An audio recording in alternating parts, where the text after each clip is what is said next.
Another late one.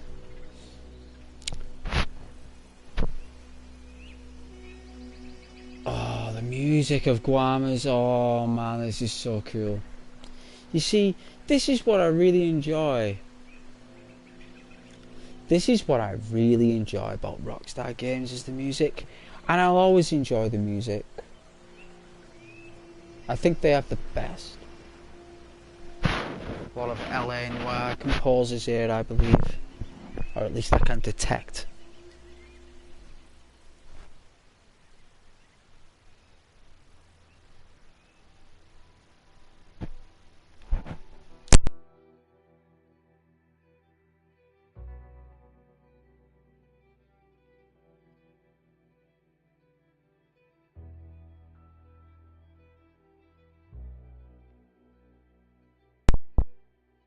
Good?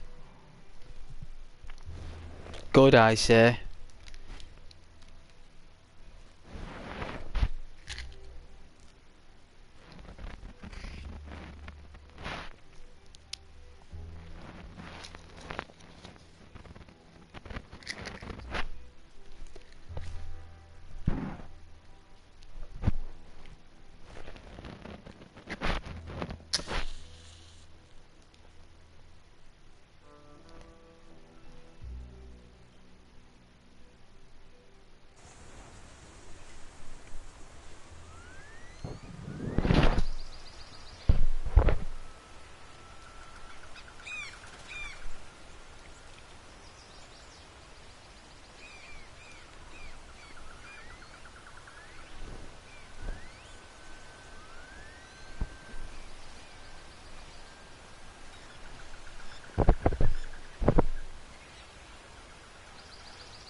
Frames are a bit mad.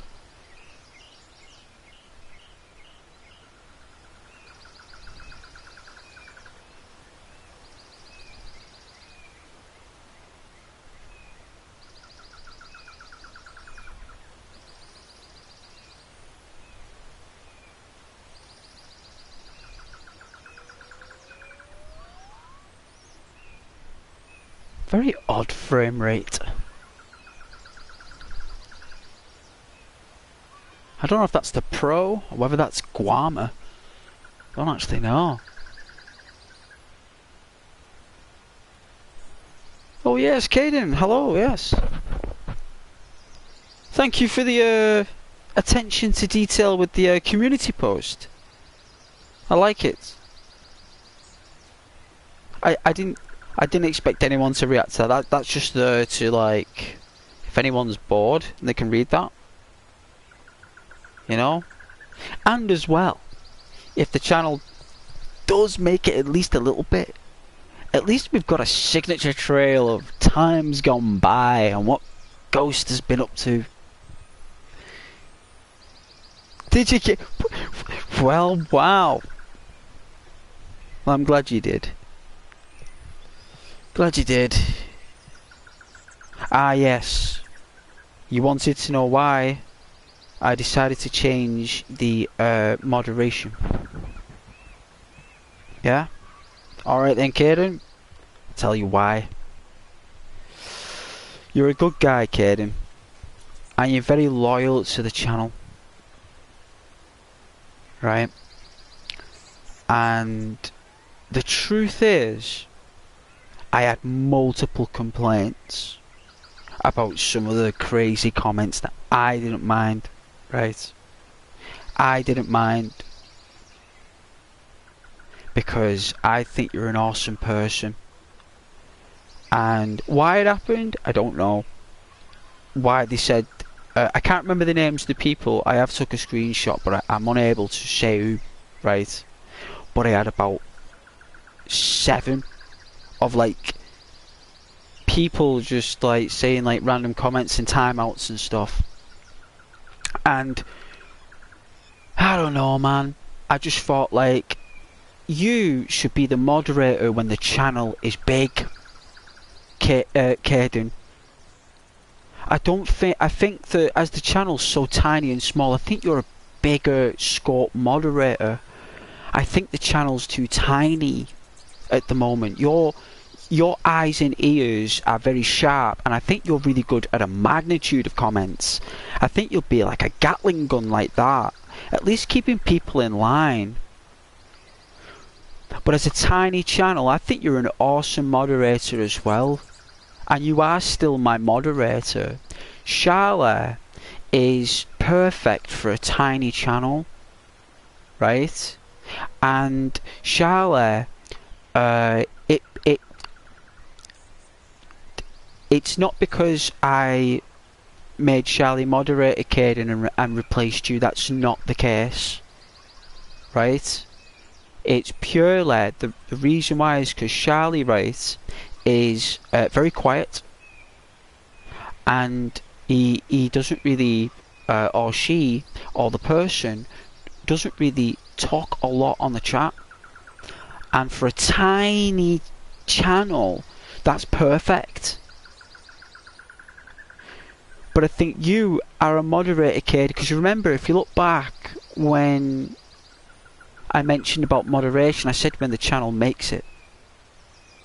And I think that's when, Miloon, that's when you'll be a proper moderator.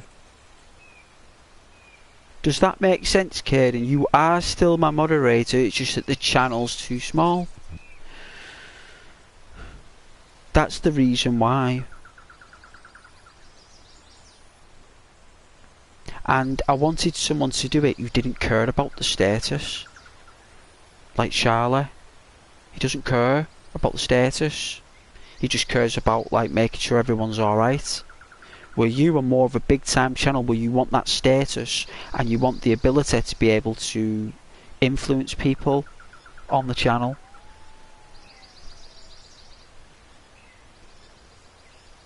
That's the reason why I did it.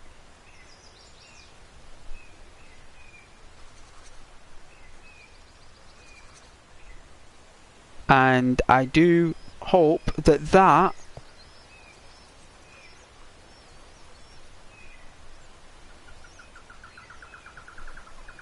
good then. Good. I'm glad you understand. No problem. I'll read out your scores then.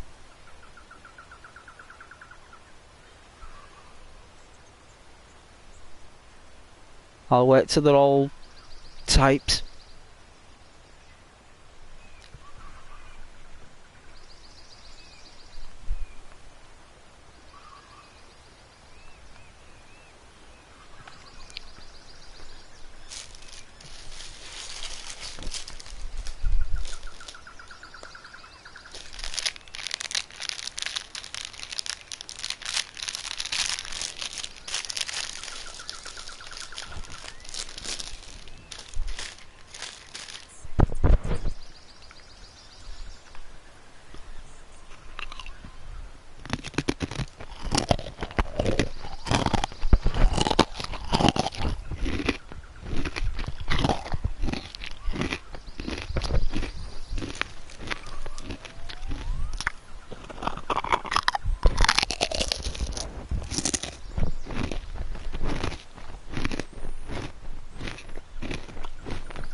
View counts has just broken.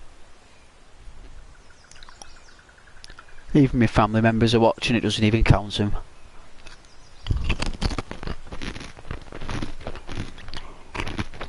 I don't know how YouTube works. Please tell me, the YouTube gods. The YouTube gods. Please. Let Ghost know the wisdom of the view count. And the notifications. The YouTube gods, let me know. Alright then. How do you want it? What, 1980 style? With the old Manchester United supporter? the score reader from 19. Is it not Des Lynam? Des Lynam didn't do it. It was It wasn't a Moore. Oh, what's his name? He passed away in like 1998.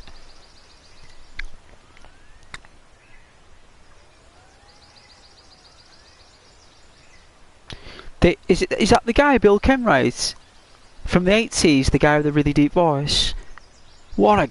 Even my father could not stand him because he supported United, but he said to me when I was sat there on his knee, and he'd say like, but I tell you something, he's the best score reader ever to exist, son. And I was like, he's really good, Dad, I said. Really good. But anyway, I thought to speak in his memory actually, because lovely times. Lovely times. Liverpool won everything back then. They won everything. Everything! Everything! Until Hillsborough. After that it all went south. And Blackburn won the league.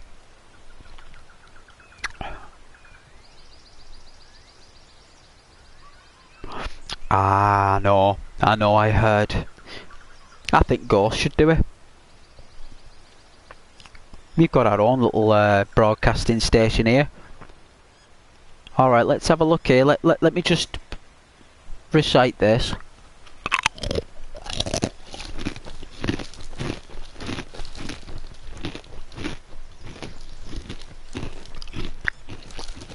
Is that Inter Milan? We just put Inter. And is that PSV Eindhoven? Because I know you like it when I do the pronunciations. The overzealous ones.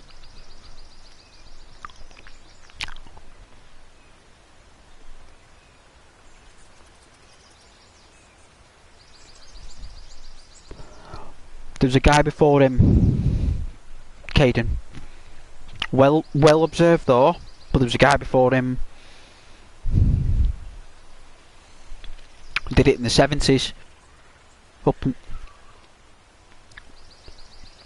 Alright, no. What? Oh, okay, alright. You know, you never know. There might be some other teams with Inter in there. You know what I mean? Can't just let Ghost, like... You know what I mean? Let's have a look. Alright. Championship League scores? October 2023. This evening, Galatasaray 1, Bayern 3, Inter Milan 2, Salzburg 1, Union Berlin 0, Napoli 1, Sevilla 1, Arsenal 2, Braga 1, Real Madrid 2, Lens 1, PSV Eindhoven 1, Benfica 0, Real Sociedad 1, Manchester United 1, Copenhagen 0. Those are the scores this evening. Please join Ghost tomorrow at 10 for tomorrow's scores. Good day, all. Thank you very much, Gaden. I really enjoyed reading those out, even though I've been reading all day. Reading out policies and bylaws and districts and all sorts of crazy things. I've been reading out to people all day and answering the questions about what I'm reading while reading something else. That's what I do. I read. I read something out to someone, and then someone will challenge what I'm reading out, and they'll say X, Y, and Z. Why is that blue and red and green? And then I'll say, one moment please, and then I'll go and read something else.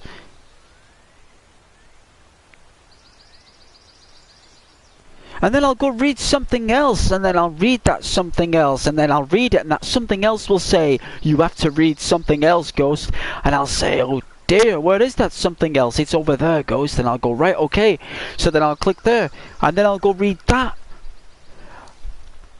And this person's waiting for an answer, and then I'll find it, and there's 2 lines. And no one will ever ask that question again, and then I'll find it, and I'll say, hello. And then I'll read out this line. And they'll go, And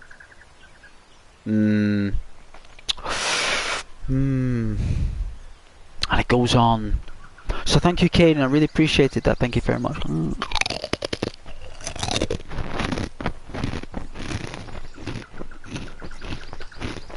A secretary? No, hey, it'd be good if it was. Earn a fortune doing that. I don't think they'll hire me as a secretary. I don't believe I have the credentials for that. They're more for like law firms and like massive conglomerates, like headquarters. I don't do that kind of thing. That's for another type of human being, genetic, that. I deal with the general public and other clients. I have a fluctuation. I can actually deal with a multitude of personalities. I have actually handled inquiries from lords and dames. Yeah, during the COVID-19 lockdowns. I actually was with the health service on their behalf, and I was dealing with even Parliament as well, with questions and all this mad stuff about, like, you know, when people go to like parties and stuff, and they go to events, funerals, it could be christenings or whatever, or weddings, and it was my job to instruct either the school, the business, the commercial, the industrial, the oh, you name it. You will be surprised. Even the oil workers on oil rigs. I handled all types of different departments, and what I did is that I gave them red tape, yellow tape, and green tape, and I gave them complete control of their environment. And I was a mobile telephone person that worked from home because it was in lockdown, and I would basically assist the chief oil worker about how they should place the stools and chairs and tables and people where they should be, the distance that everyone should be, and what kind of credentials they need before they enter the room. I did that. So I wouldn't say I was a secretary, no, definitely not. But I've definitely been a consigliere.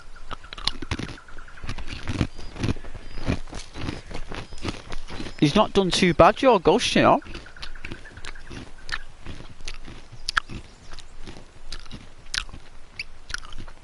Oh, you just need to listen to me on here. Oh, believe me.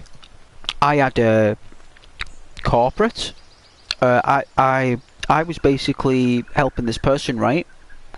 Who another person had basically cheated them out of the... So someone had a product who was a client at the company who had everything that was all perfect, who phoned up the company, got in contact with this other person, who then changed everything that the thing that they had, made it so they wouldn't benefit from it, the clients, and that the person who was leaving in like a week's time or something, or 2 weeks' time, gained the profits from that client. And guess who they had to deal with? Caden, guess who they got sent to? Kaden, have a jolly good guess who those people who got completely screwed over got sent to? Wearing a shirt and tie and a suit. Who do you think had to deal with that? Exactly. That's right, son. Me. Exactly. That's what I do. That's what I did. That's how I handle stuff. I am basically a person who is a... You know when a car crashes and the airbag flies out and the person hits the airbag? I'm the airbag. And not only am I the airbag, I'm the actual doorway that opens up where the airbag can fly out. I'm also that as well.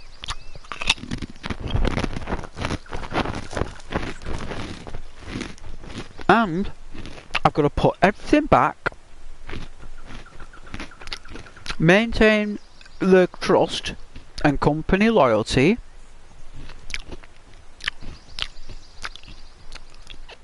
and I do it naturally because these people who are super rich, and these people who are normal rich, and these people who are like rich, and these people who are like sorted, and you got people who are like poor, right? And you get all sorts of different spectrums of different types of instances where poor people have been screwed over, super rich people get screwed over, and rich people get screwed over. And somewhere around this mad clock, right? Somewhere around this mad crazy clock, there's two hands that measure it. There's one hand that's the, how can I say, the influencer, and the other hand, which is the driver, right? So, me being the influencer is the taller hand of the clock. That's the long hand of the clock. That's the influencer. And the smaller hand of the clock is the driver. So, basically, what I've got to do is go round full 360 degree until it goes full circle. And if there's any stops around that clock, Ghost hasn't done his job.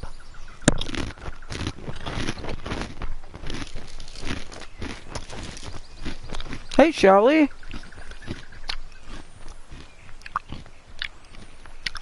Welcome back to the channel.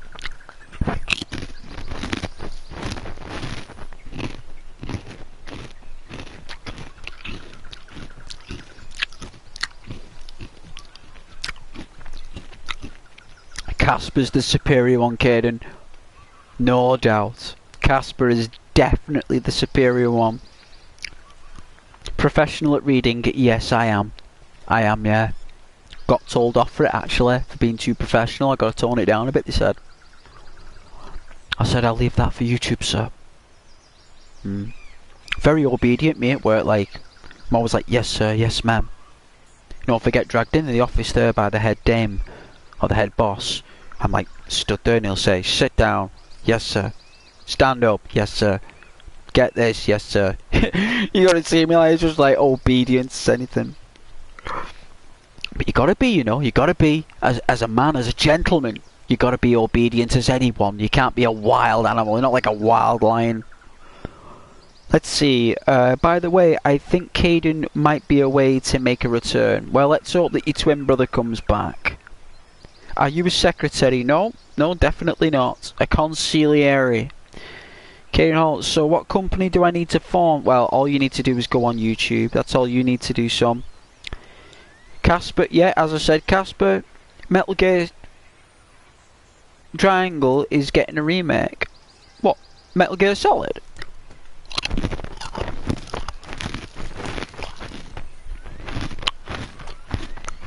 Well, I'm buying it. If that's the original Metal Gear Solid for PlayStation 1 on the PS5, I'll buy a PS5 just for that game. I'm not lying. I've already saved up for it. I've already saved up for the PS5. Me, I'm already halfway there.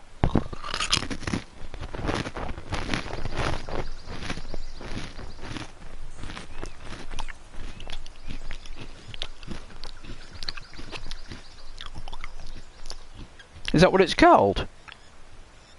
call it Metal Gear Triangle. Was it all three of them or something? What, Sons of Liberty, Snake Eater, and the original? If they're going to do the remake, they'll have to do the Nintendo version, because the Nintendo NES was the first console to make Snake. Snake is a Nintendo product.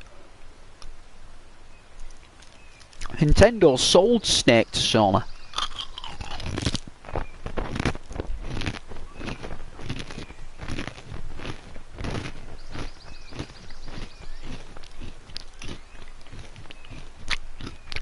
Ah, right. Well, that was the button you went into first person view mode on the PS1. You pressed triangle, you went into first person, Caden. It was a big deal back then. Going third and first person, it wasn't known. Hello Charlie, the moderator of the channel. Indeed, Charlie is. Hello Caden, very nice Charlie. It's Metal Gear Triangle, I'm sure. The title, oh, we've already read that. How's your guys' day been? Very nice, Charlie. I've been to work. The train didn't show up again. That's 2 days in a row.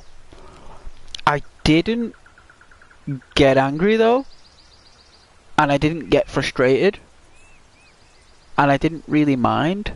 I've kind of like accepted it now. Because it happened last year. Now last year I got upset. Because it was sub-zero temperatures, right? It was sub-zero. It was really cold. It broke me. It was that cold. Even with a massive parka jacket on, with one of those koala bear hoods, I was still freezing. I still got ill. I was really angry with those trains. Internally. So tired. But today it was kind of chilled, you know? It's like, yeah, it's like cool. I was like, you know what? If that doesn't show up, I'll just get the later train. I'll still get home 20 minutes later. It's only 20 minutes, Ghost, you know what I mean? It's 20 minutes. 35 at the most. Who cares? You lose 35 minutes of your cup of coffee and your chocolate cake or whatever. You can get that anyway when you get in. You know? I think it's just the fact that you don't get your own way. I think that's what it was. Like, because I'm paying so much money for the train, right? Like, you pay a lot of money for that stuff, guys. And when it doesn't show up, you get a little bit upset when you pay a lot of money for your train and it doesn't show up. I mean, why am I paying, like, all this money, you say to yourself, and they're not even showing up? They're always being cancelled. It does get to you in the end. It does, especially when you're tired and overworked.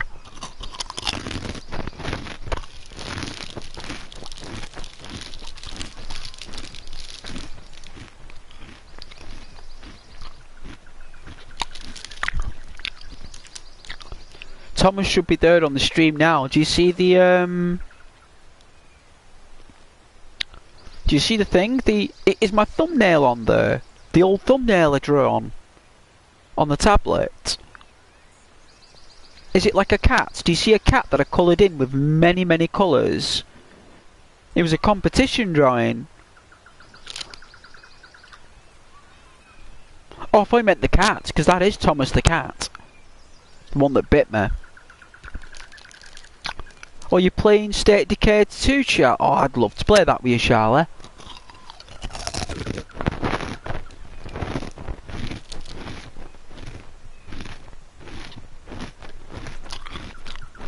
No, the watermark. What's the watermark, Aiden? Sorry, not the thumbnail, the watermark.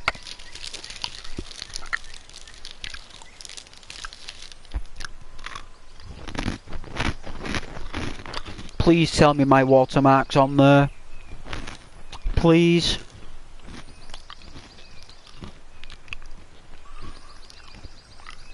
There should be a watermark of a cat that I designed.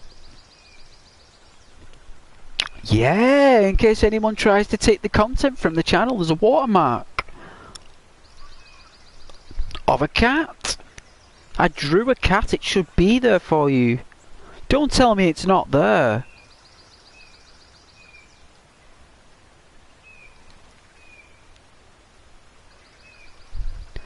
Well, Charlie, I would buy one rather quickly, because you know what? They don't make them anymore, and they're not going into shops anymore. Whatever's left is whatever's there, and guess what? There's none in any shops. You can only buy one on eBay now or Amazon. I'd get one now. I'd just buy one. If you've got the money to spend, like I did, as soon as that money turned green in my account like that to get the PS4 Pro, you know what I did, Charlie? I got up at 8 AM on my day off. I was ready at 25 to 9. I left my apartment and I made sure that I arrived at the shop at precisely 9 AM. And as soon as that shop opened, I made sure that I got those shopkeepers when it's very early in the morning and I'm their first customer. They're going to spend a lot of attention on me because I'm the very first of the day. So I went in there and I asked if they had a PS4 Pro. Luckily they did.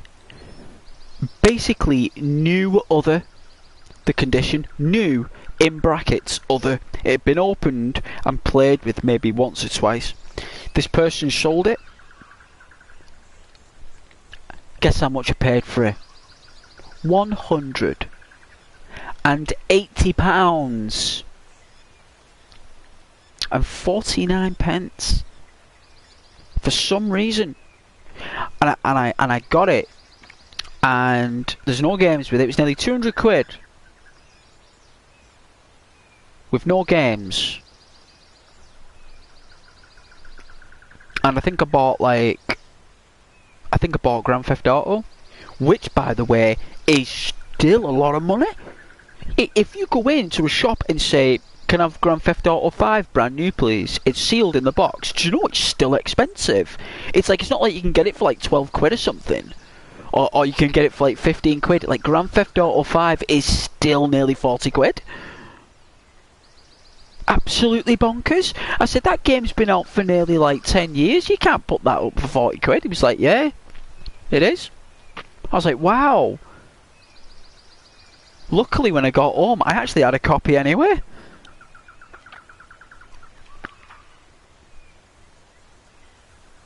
Oh, is it? What is that game? Like game, G-A-M-E. That's not brand new though, sealed in the box. It's not, I promise. That would be new other, it'd have been opened. If you ask for Grand Theft Auto 5 sealed, I'm not messing. Even Grand Theft Auto 4 sealed is worth about 38 quid. Like it's actually got, there's an actual metric valuer. Like the global metric value of every game that they have, there's an actual graph, and Grand Theft Auto and 5 and 4 is still one of the highest value games, being most of the oldest. Do you know what I mean? Of the 360 generation. And the PS3, it's bizarre. I don't know how to explain it. But let's see more comments. I may get, oh I've read that. You should, Charlotte, and I'd buy one today. I would just save up and go full width and get a PS5. Fair point. Yeah, I'm doing that as well. I want to make sure I've got all the consoles that I get the best possible performance out of every game that I play. Because I want to play games that this console was built to run. This console was designed and manufactured to play PS4 games at the best of their ability. Nothing else. Where the PS5 is emulating the PS4. It's not actually a PS4 console, it's just emulating a mirror. It's tricking the PS4 software into thinking it's a PS4, but it's not. So there's some deception going on there. It's harmless, but it's there. At least I've got the 4 Pro to actually play the best Red Dead Redemption 2 like performance. If I've got a 4K TV and I could capture card that for you guys, that would be unbelievable if I had Red Dead Redemption 2 in 4K screen captured for you guys to watch. That would be unreal. But fair point though, Caden, it is worth, from a cost effective and performance base, to just get a PS5 that will play backward compatibility and all the best games. Fair point. I would definitely will get one this year. I would. On the game store, you can get, oh, I've already read that. 12 quid. It is puns. It is poons. Poons. My mum used to say poons. Loons and quinies. Quaben and guawi. Acting the goat.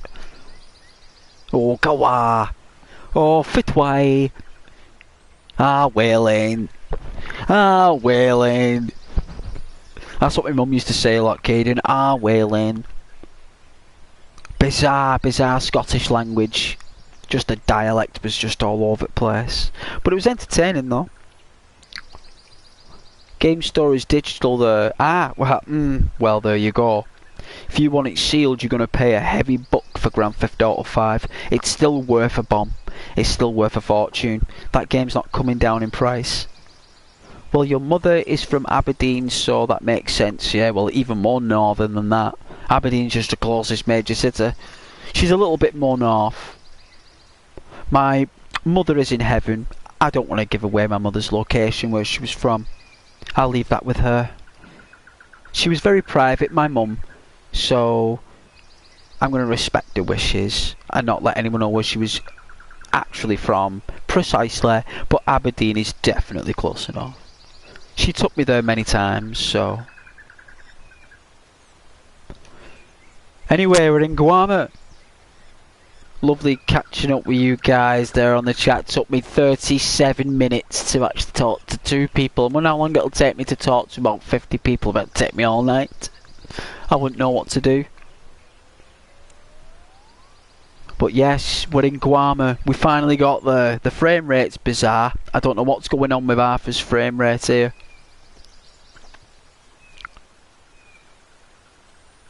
Unless that, oh, he looks ill. Look how bad he looks. He's even squirming. North Aberdeen is sheep farms, lochs and mountains. Aye, Aberdeen, it's sheep farms, lochs and mountains.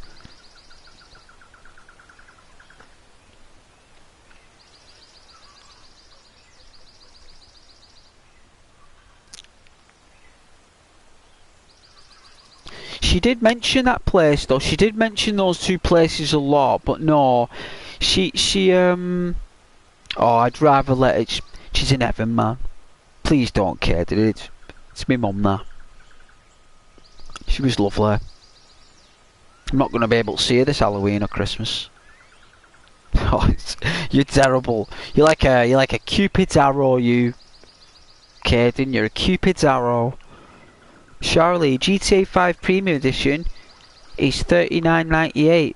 Well, the original box, the original release box, which I've got by the way, the original release is actually still worth a fortune. Like I got Grand Theft Auto 5 with the Metal Gear Solid edition. It came with it in game. Game actually supplied the Metal Gear Solid Edition PlayStation 4, and I got the Grand Theft Auto 5 with it. And it was a pre-order release box. Looks pretty mint. Got like a little card in there as well. Like you get like a map, and because it's a pre-order, you got a little card. Might put a little video on of memorabilia there and show the card. You did get a little card, like it's pretty good. Stonehaven. There was a road not far from Aberdeen in the countryside on the A939 called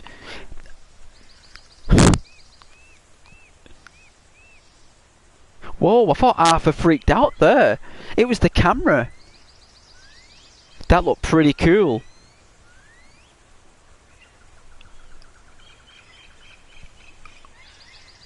I'm not going to say that.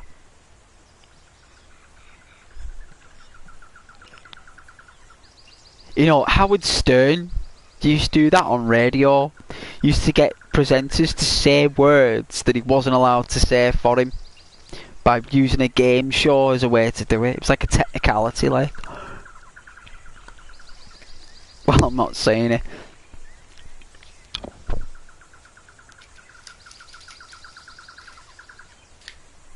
Did you know that you can't cook in Guarma? What's the point of me being here if I can't cook? If you can't cook, then what's the point?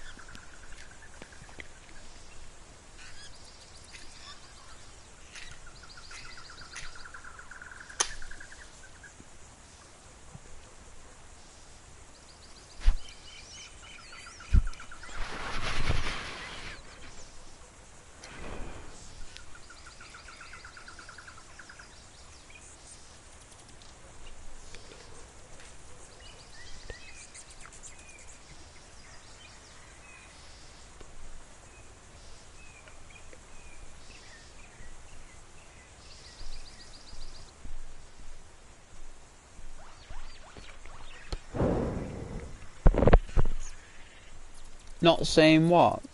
Hey, Duke.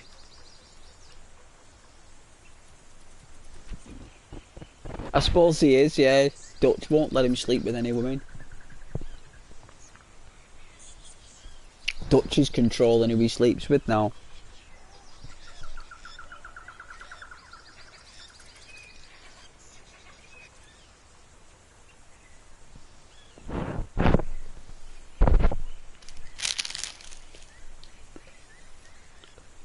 Let's roll.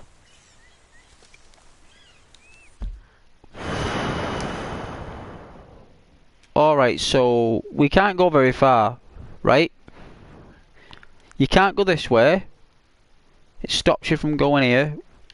I'm going to try and go down here and then around, hopefully, and up here, because I want to go around here. I don't know if you can, but if we go anywhere around here, you get sniped by the invisible sniper. And I even tried going by the beach and you get sniped here. In fact, when you get to about here, round about there, this curve of this road, the sniper gets you. And even if you put a cheat on, I even watched it on YouTube, even if you put a cheat on for invincibility, the guy still kills you anyway. Like, Rockstar will not let you go anywhere, so I'm trying to think, how do we explore this place? How do I get around, you know? So what I'm going to do is I'm just going to go down here. I'm just going to go south, basically, and see what happens.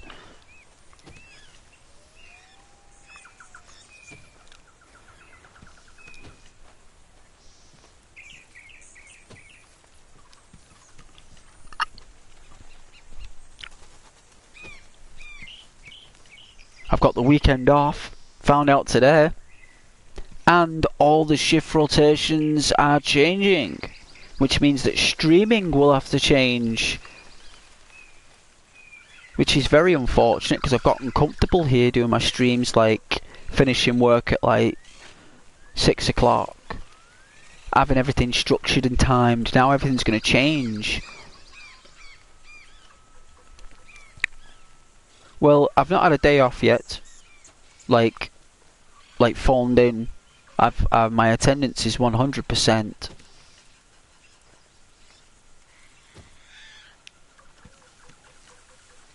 So I'm hoping with because I've never been late and I've never been off, like phoned in, that I'm hoping that in times like this when they change everything, my actions come to fruition. Because they can say, oh, Ghost, look at that. Your attendance is 100%.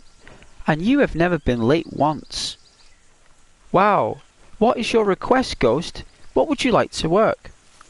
Well, oh dear, see, this is as far as we can get. And I'll say, oh, well, if I may, please. I stream for my community at such and such a time. It would be great if I could finish it this time. They would say, you know what, Ghost, because you've never phoned in and you've 100% here, you've worked for us for a long time and you're never late. You know what? Okay. We'll definitely consider that. We'll take that into consideration, because that's what they'll say to me. They won't bend the knee, as they say in Game of Thrones. They won't bend the knee, lad. I can't see them bending the knee. But certainly I can see them considering it, and then they'll all talk about it. Ghost, have you ever thought about getting a PC? If you do, my name in Steam is Suede Bear.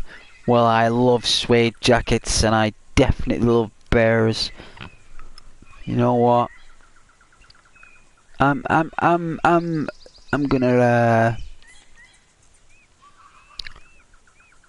put a picture of a bear on there.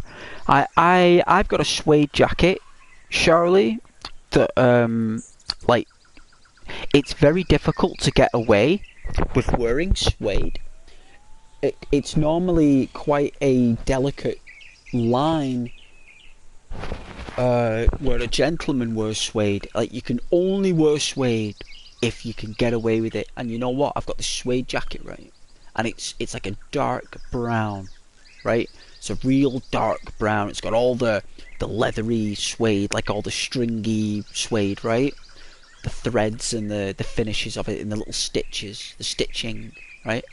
My collar, right, is a bomber jacket collar, right? So it's got the aviator collar, and I've got the shearling inside the collar, and it triangles out like an aviator's does.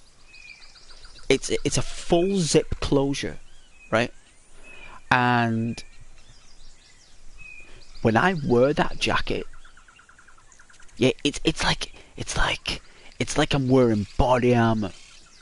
It's like when I wear that thing, like, people notice that jacket. So that's why I don't really wear it that much, because it looks basically like what are they called now? A bicker? Is it not a bicker? It's a bell. Is it a bell staff?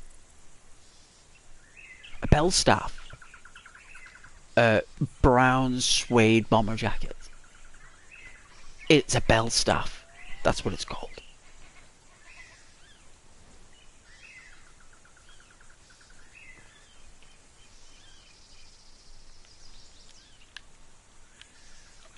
But I've got it, right? And it's a beautiful jacket. I actually got it tailor-made for me, right? I actually got it tailor-made. So, basically, when I wear it, it matches my height, my weight,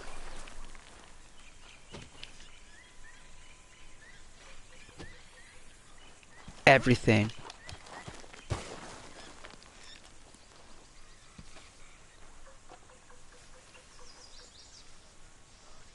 Even like people were like feeling the suede to see if it was real. I said, it is real, guys. They're like, that, yeah, it is. It's like, yeah, because normally suede's got like a sparkly finish. Mine doesn't. My suede is dull, because it's a masculine finish. So it's very rare to see dull suede. Suede always has a shine to it. Mine only shines in winter sunlight, when it's sub-zero frost and the ice reacts with the jacket, and the sun beams on the jacket with the ice, is, you know, the cold air, and it makes my jacket sparkle. That's the only time it does, and it's very rare that happens. Very rare you ever get like a sub-zero morning with beaming sunlight. But when it happens, wow, that jacket looks cool. I love that jacket.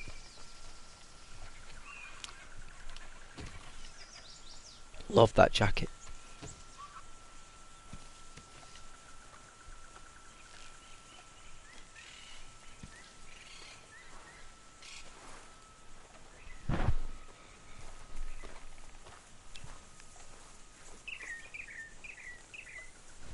Oh yeah, well, it's my favourite jacket.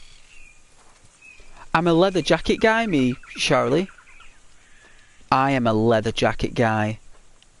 I'm a leather jacket, bomber jacket, aviator jacket guy. Yeah? My jackets, I will save up for a year to buy a jacket, Charlie. I understand people like to get jackets that are £40, £50. You know, if you're from the States, Charlie, which I know you are, you pay like $150 for a jacket. I'll pay $1,000 for a jacket, Charlie. If I'd saved up $1,000 over a year, I will buy a jacket with that. I miss Marwan. Who's Marwan, Caden?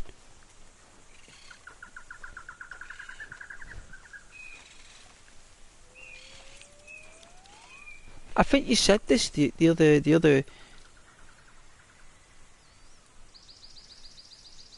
other week. Marwan has multiple different channel profiles. Marwan can just create another account and just join the stream. There's, you know, if he's closed his account or something like that, kid, and what can you do? People leave YouTube all the time. I get subscribers leaving all the time because they've closed their accounts. It happens. People reopen new accounts, kid, and they move on. Marwan, the viewer of the channel. Well, I appreciate everyone's viewership of the channel. For whatever reason, Marwan isn't here is beyond me, you and anyone. What we do is that we focus on the people who are here, Caden. That's what life is. It's not the people who are not here, it's the people who are. And those people who are here are the people who are here. It's in the present. Yeah? People move on. People leave channels, Caden. People lose the attachment to the channel. They get bored. They do things. They make journeys. They take travel. Something might have happened in their life, in the world. Might got a new job. Might be studying for a new exam. Might got a girlfriend. Might got a boyfriend. Might have got a new friend. Might have even got, I don't know, on a trip. You might be going into politics. Who knows? You know? Letting people go is all part of the game. You gotta learn to let go, Caden. Especially on these social networks. Gotta move on. Gotta be strong. Marwan will surely return if he wants to. He had multiple profiles. He had 5 or 6 different YouTube profiles, which he was open about. There's no secrecy there. You know, if one's closed, I'm sure Marwan will reappear. There's many people here on this channel that have come and gone, like the wind. People leave, man. They get bored, you know? Some people just entertain. Some people just like small channels, man, you know, because they get a lot of attention. You get a lot of my attention because you know that one day if the channel gets big, you won't be able to get it. You know, there's going to have to be like, oh, thought to get up there. You know, there comes a time when if we make it with the channel that there'll have to be like memberships and stuff like that to get in contact with Ghost. You know, to have that connection with the YouTuber. That's how it's structured now. You know, in the early days of the channel, this is what's important. You guys get the full attention of the YouTuber. Full.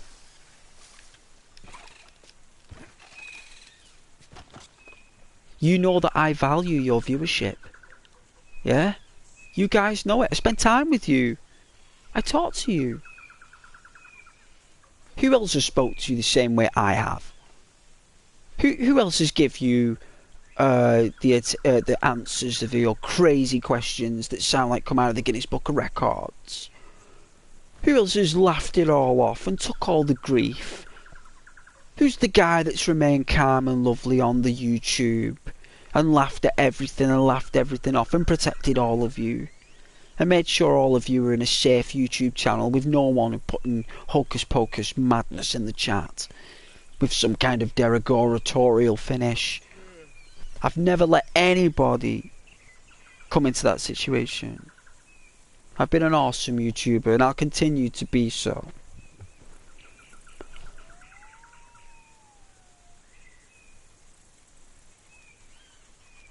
I mean, he said how much he was. Well, I have no idea if that comes into any equation. Like, that is a. See, that's also some of the mad, crazy, bizarre stuff of being a YouTuber that I have to just listen to. You know, like literally, I have to take that stuff on the chin. You know, because it's all about being, what's it called now? Diversity and stuff. You know, and the viewers, I suppose, you know, that's up to the moderator, that really. That'd be up to Charlie, that really, to deal with that kind of stuff. Like, I wouldn't know what to deal with that. I mean, how do I answer that?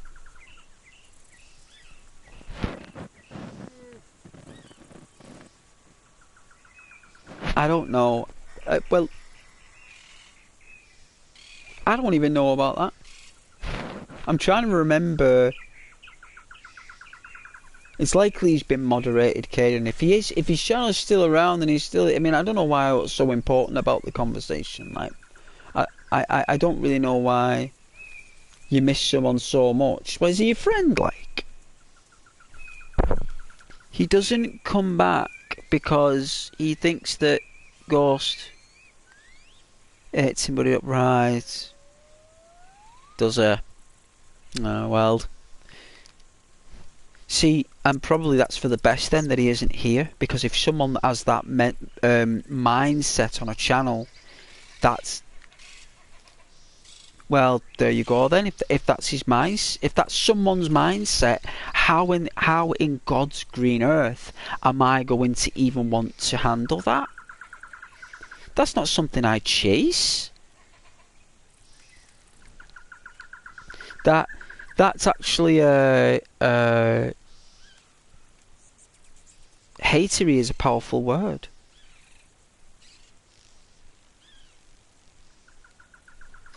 Hatery is a very powerful word. It's very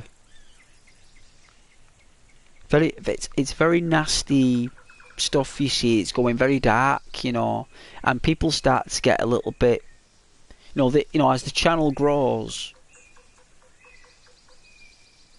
that kind of stuff happens. And I can't even remember who he is. I can't even remember who this person is, which is very strange because I normally remember all. That means that I've wiped from my mind. I do that, you know. Ghost does that. And Ghost is very good at doing that. I believe I must have wiped, because when I wash my hands of people and I wipe them of my mind, they literally do get deleted. I don't know how I do that. Maybe I did that. Maybe that's what I've done. And I don't even know why. I don't even know because I forgot. I've literally just, it's just as if it never happened. That must be how I do with things. Do you know what I mean? It must be.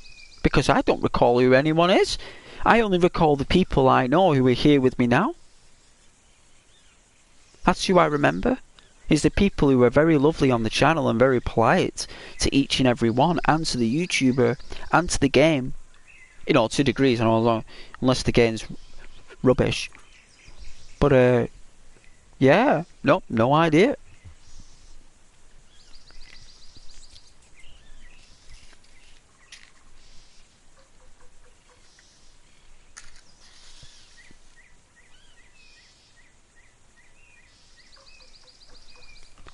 Good night, Caden.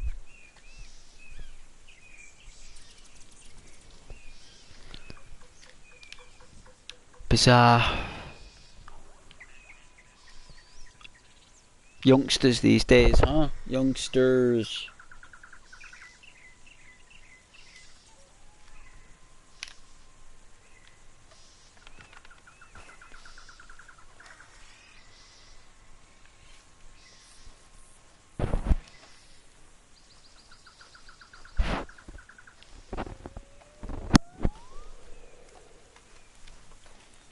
Oh, thanks, Charlie. That's very sweet. Thank you.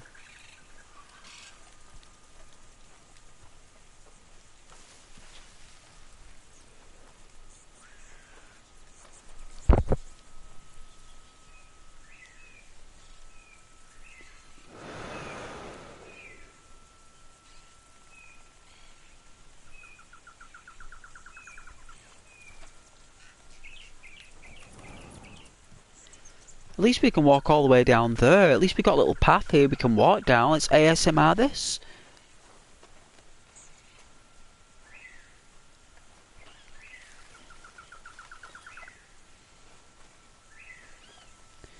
Alright guys, imagine you're in Guam. You know?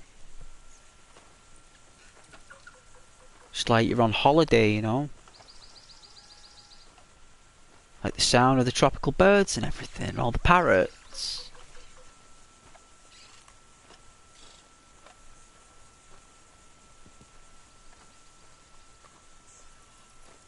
You know, you're safe. You know, sheltered. You know, there's nothing here that can harm you. There's no predators.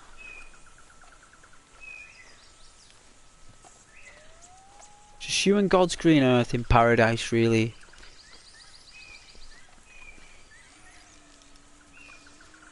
I mean, look at that.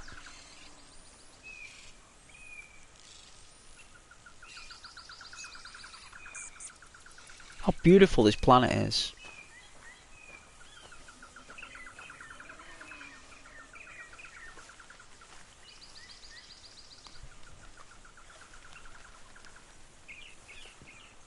And look at those God rays. They don't move because we're in Guarma. There's no... The time of day doesn't... The time scale is frozen, so... It should say 9:05 still. Yeah. It won't go up. I think it started at 8:55. And it's... I think I've been here for like a while. And the time doesn't move in Guarma.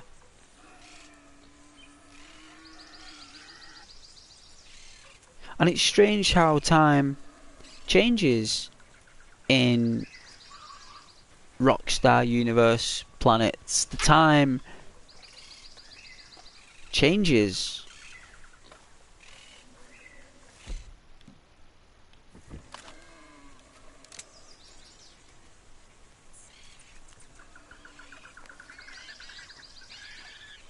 Easy.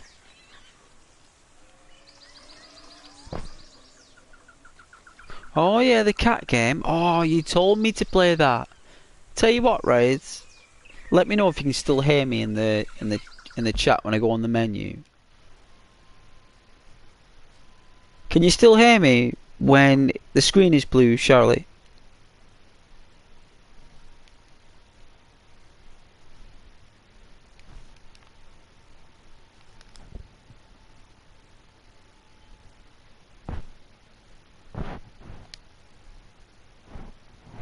Alright.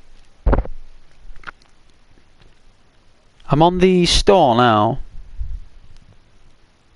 And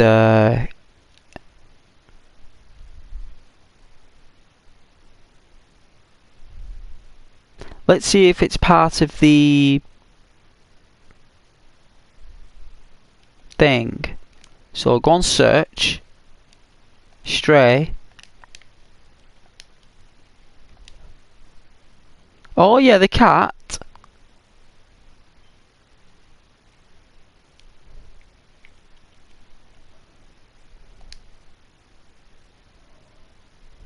Stray.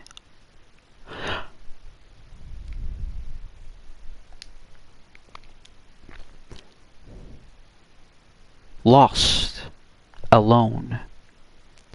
And separated from family. A stray cat must untangle an ancient mystery to escape a long-forgotten city. Stray is a third-person cat adventure.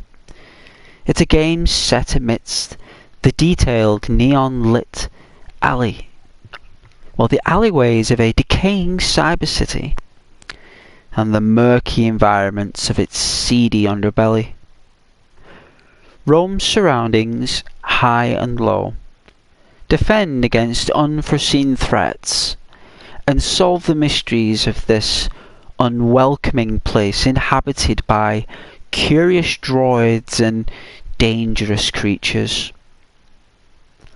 See the world through the eyes of a cat and interact with the environment in playful ways. Be stealthy, nimble, silly, and sometimes as annoying as possible with the strange inhabitants of this mysterious world.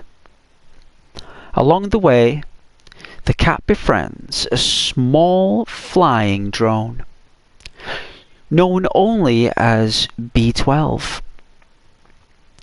With the help of this newfound companion, the duo must find a way out.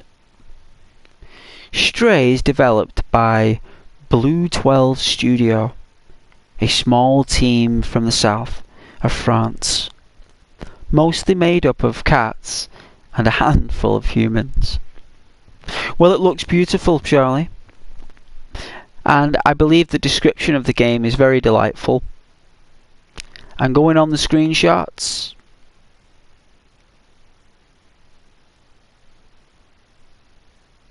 looks like an indie game to me. Charlie.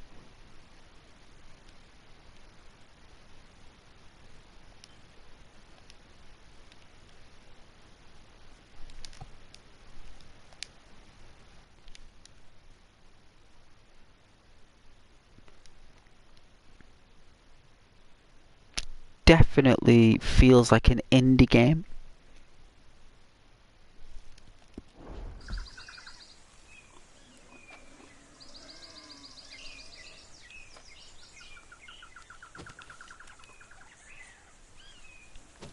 Where did I come from? Where was I going?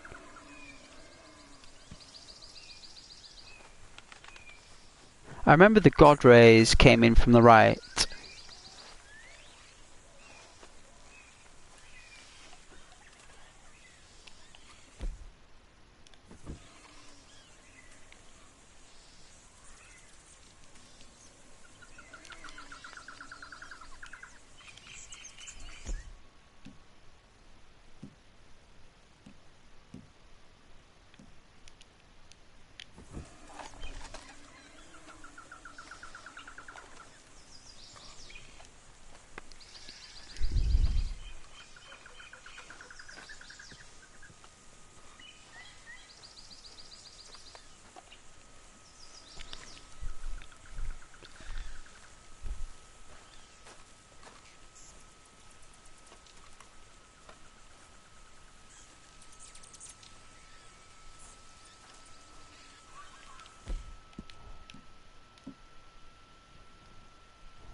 Baked beans, pineapples.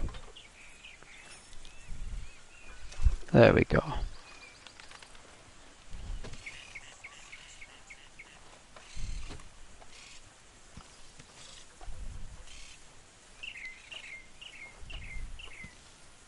No, where there's birdies in this tree.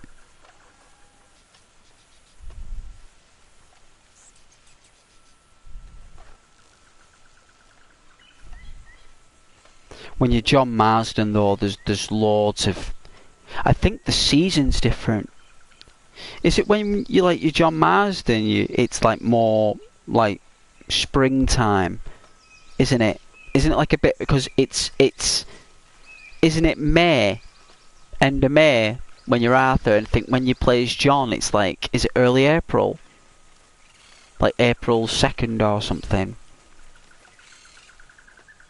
So I think like there's more animals.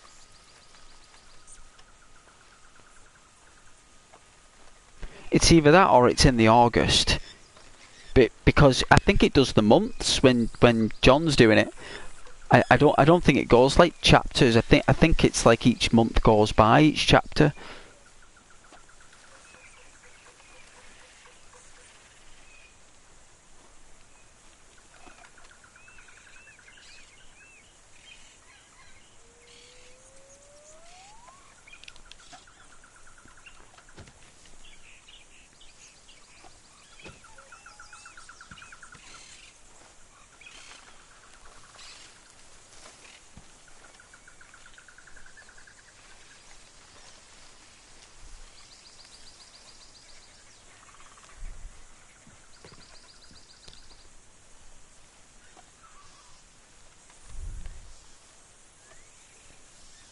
think he'll fall down here.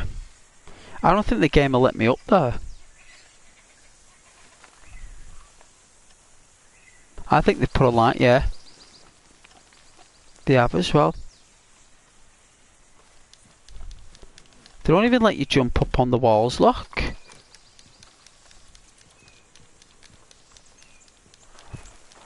Look at that, there's like a lock. Wow, it even makes you fall. Wow, very dexterous.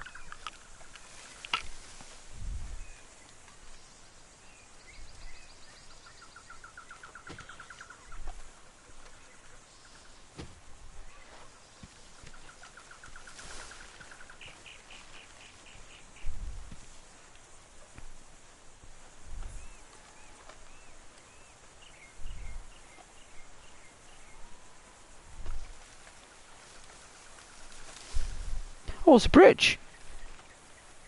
Oh, holy smokes. Let's see if the invisible sniper gets us here. I believe they will.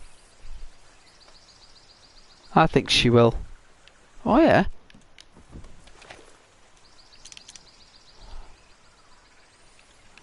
Oh, it's a brown pelican.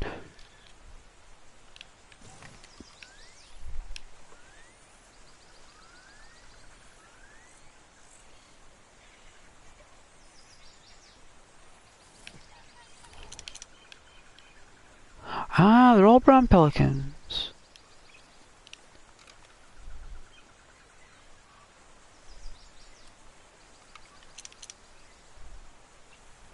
Ooh, it's a big giant pig.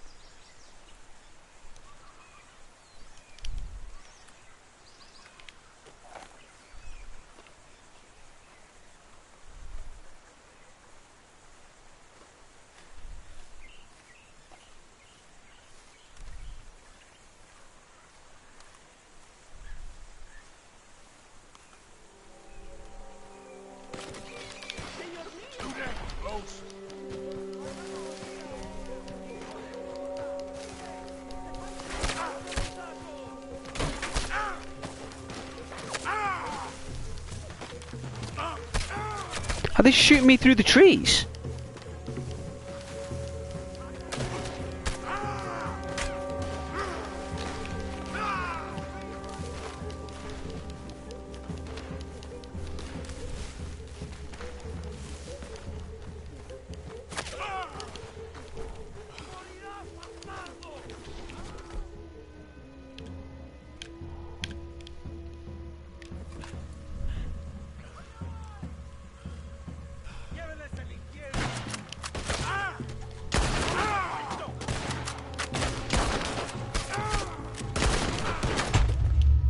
Whoa!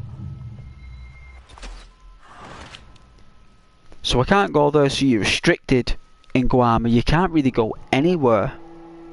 You should stray. Oh, you should stream stray. I should?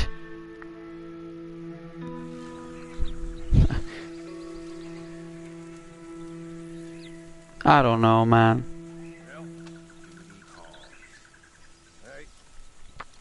I mean,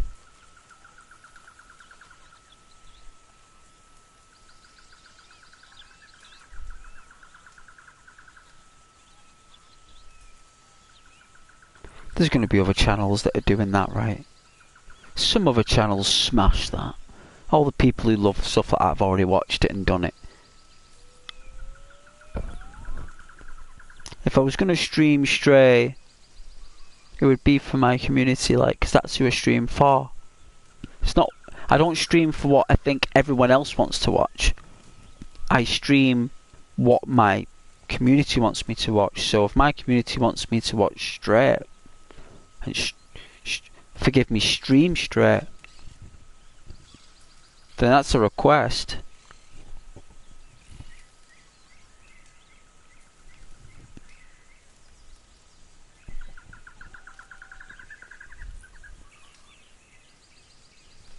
Then I'll do it. But it's not free. That's going to cost me money. It's going gonna cost me money. I'm gonna have to ask Arthur in Dutch if we can take money out the box to buy Stray.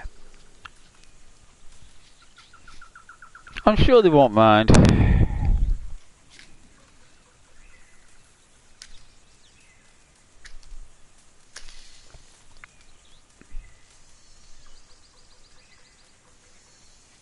Make a vote.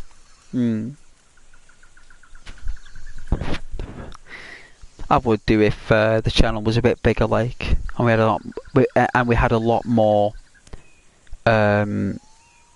repetitious viewers. Charlie, maybe I will. It's definitely good for a future thought, though. I think at the minute the channel's so small and tiny that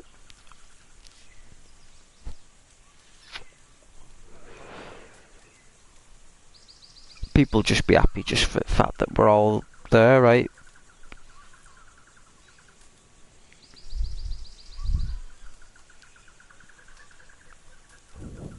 You don't think people are just happy that it's just there, right? You know?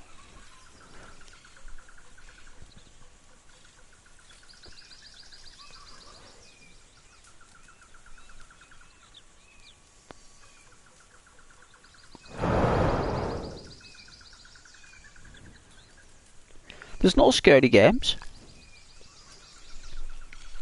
I was thinking of getting that teddy bear game where they kill people and that.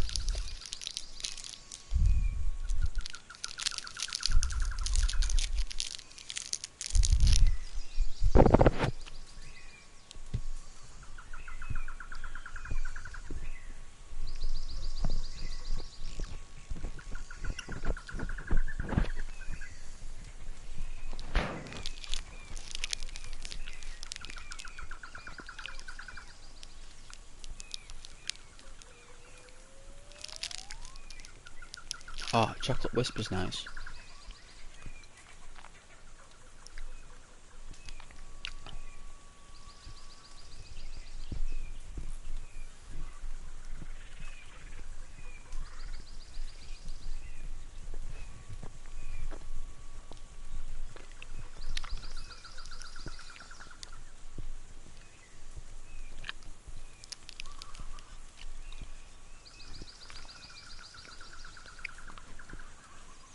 Oh, I'm starting to think to myself, like, the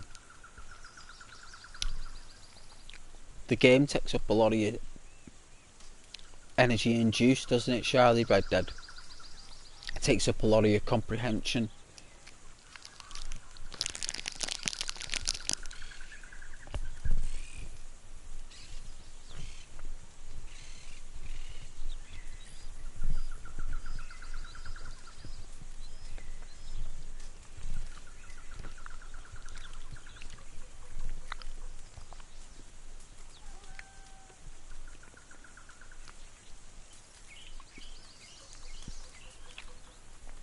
This is when Marker starts becoming a douchebag.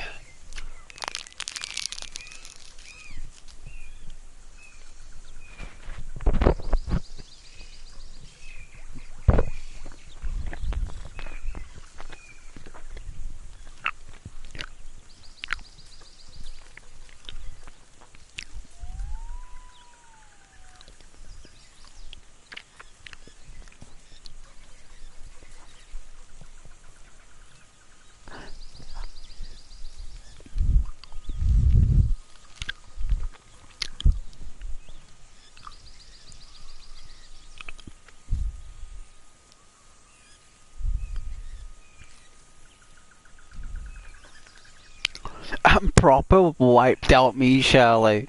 You know when work completely just wipes you out? You ever been in that situation where you feel it in your stomach and your arms and your legs and you're just wiped out completely? Even your kneecaps, even the muscles above your kneecaps, where they feel like you've just run a marathon or something and you've not, but they feel like they have. I am totally wiped. I think I just love talking to the people in the community, Charlie, right? And I use games like this to just bring people in, right? Because some people just love like watching the game, right? It's 50-50 with a lot of viewers, right? It's like 50-50. They want 50% me and 50% the game, right?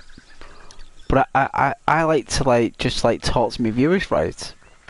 Because I'm interested in my viewers, right, Charlie? I am interested in them because they're really smart people, a lot of them, right? I know some people are just like wild on the chat and that, but somewhere within the chaos of it all, Charlie, there's real sharp intelligence there, right? Like next level intelligence, some people. And some people don't even know they have it, right? So the viewership and the people in the community is so important. Like to me, and I don't believe that's around anymore. Like, God bless everyone that is. I know there's a lot of channels that do it. Like, there has to be. I can't be the only one. But it's just nice that these old-fashioned values of, like, streaming etiquette is done in a fashion that it used to be done. Like, the way it was, like, before it went mainstream.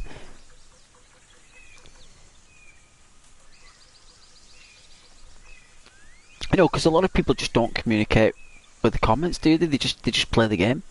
Do you know what I mean? Like, a lot of YouTubers just put a game on just to play the game, and that's it. It's not about them as a personality, it's about the games.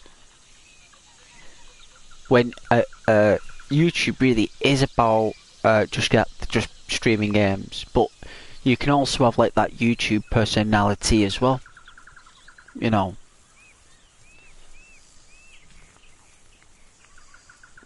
I know you do. That's why I made you moderator. Yeah. Well, I know you like talking. That's why I did make you moderator though, because I know you like talking.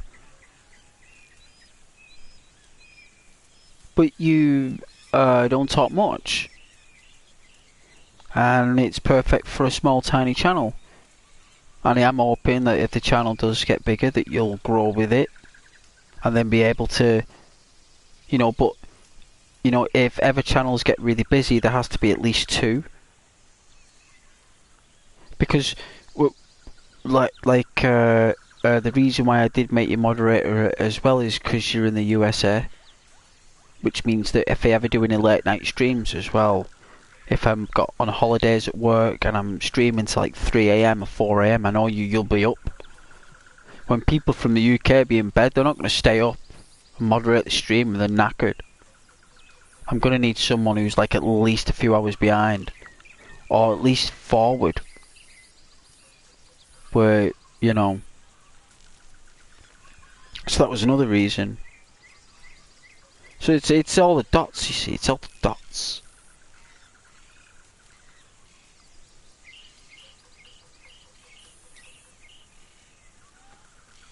But I've noticed I've lost a few of my viewership. I've removed a few of people because the comments were just disgusting. I couldn't.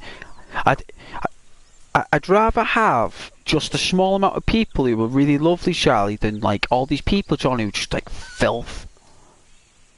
I just wasn't tolerating. Like some of them comments there were just foul and disgusting, and some of them were there when you weren't even here. Like I had to deal with that stuff myself, and I don't mind doing that.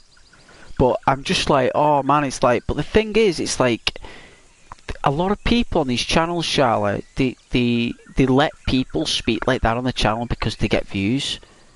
You know what I mean? But I understand that, but there has to be some kind of line that's crossed when,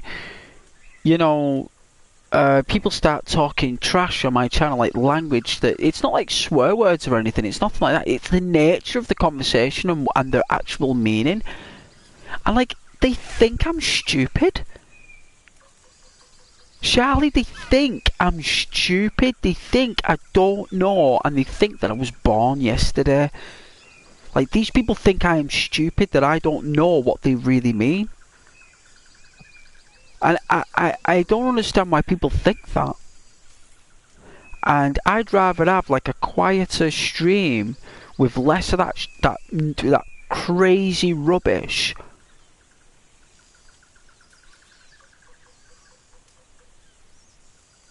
You know, because at least the stream then is proper. It's not spawned under that guise. Do you know where I'm coming from, man? Like, it's not spawned under that guise. It's spawned from a place that is righteous. And if I set boundaries on the channel, I will not allow anyone to try and contradict that and switch it in the polar. I'm not going to allow 2, 3, 4 gang ups and crazy stuff, like, you know, because a lot of people use duplicate profiles on the same account to make out it's all these different people talking when it's just one person, and it's just all like, you know, a game. And I've got to be careful on my channel because I've got to make sure that it's all right. And I'm not having. I just don't appreciate like ambiguity and where it's fake. It's got to be real, Charlotte. It's got to be real. It can't be fake. It's got to be real. Like, there's less than 500 subscribers. And even at this stage, I'm just not letting people in my early days of the stream of my channel. And that's why it's quieter. Because these viewers may have come on and talked a lot, but it's the language. No, I'm not. I'd rather not. I'd rather not. That's my decision.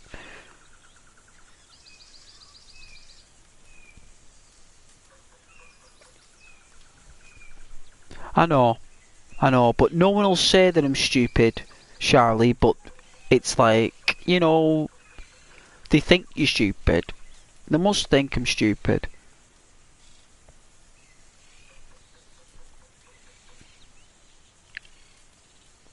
I've got to be lovely, myself, yeah, but also I've got to be like protecting my viewers as well. I'm my moderator as well. Do you know what I mean? Even though it's in its infancy, the channel, I've still got to do it. It's a responsibility. I'm not going to let stuff slide. I'm not going to do it. I'm not going to do it.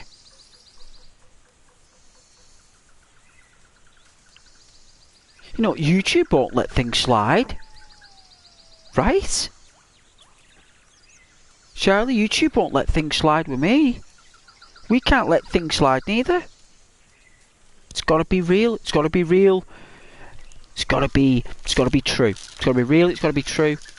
And I'd rather have real, true viewers in the channel. You know.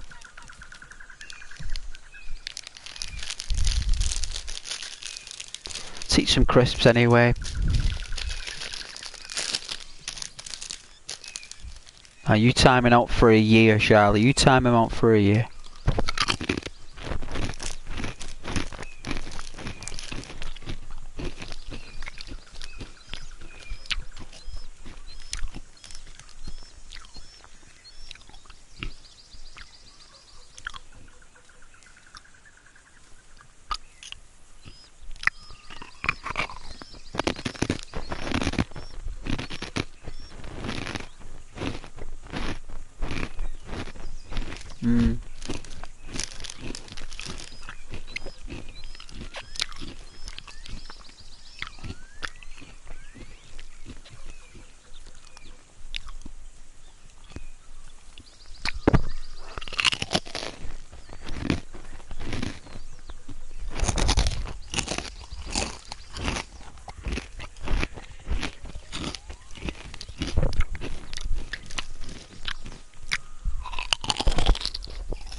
No, thanks for your help though, Charlie. It's much appreciated.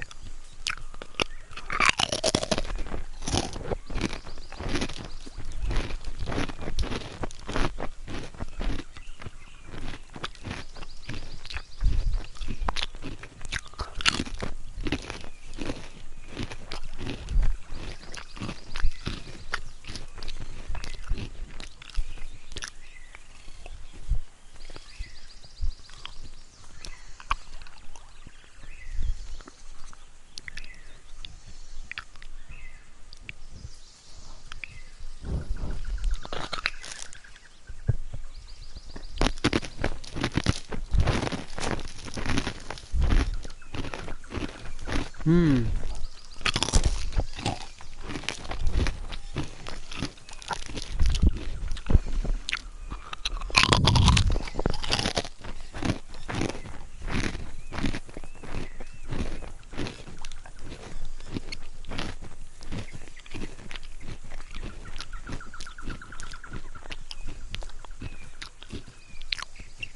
Hmm. That was nice.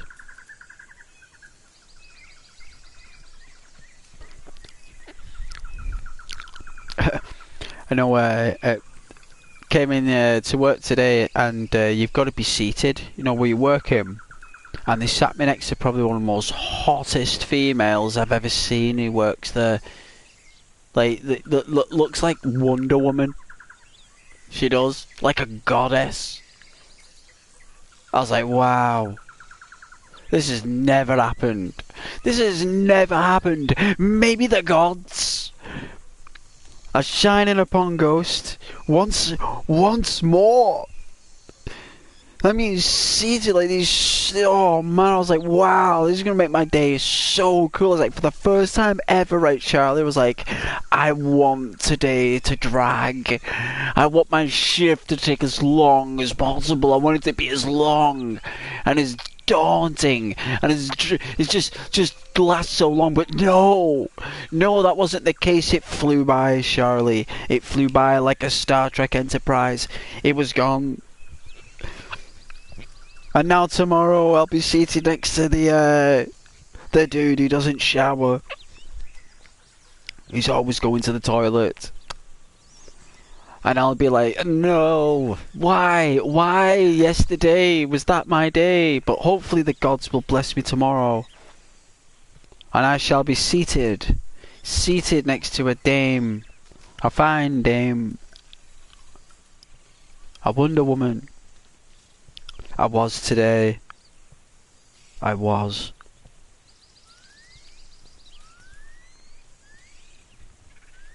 I was very lucky.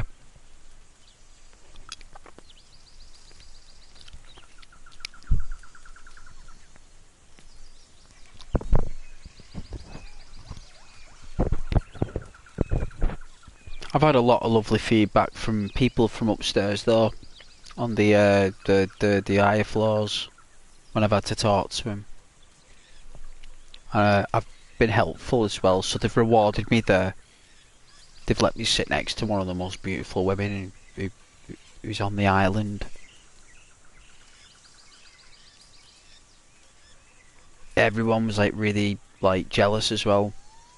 You know what I mean? Because like she was talking to me as well. She's quite chatty. I was just like, we were just having a laugh all day. It was great. She was just, like, awesome person. It was just nice to get by through work. It was just what I needed actually. It was like a it was the best thing since sliced bread. All right, it's the best thing since sliced bread. It's been a long time since I've been able to enjoy a shift in work like that. And it's funny how people may enjoy your shift rate, especially people who are beautiful looking and got real nice personalities at the same time. It's like a real nice, positive raindrop on the day, you know. Well, I call it a rainbow drop. That's what I call it. It's a rainbow drop because there's treasure at the end of every rainbow, and I got dropped on some treasure today on my lap, and it was fantastic. All the dudes as well, jealous as anything there. Just like, And I was like, yeah, man, you know, and I didn't even do it. It wasn't even me, Charlie. I didn't even make that decision. You know what I mean? It wasn't even me. It came from the top. So, yeah.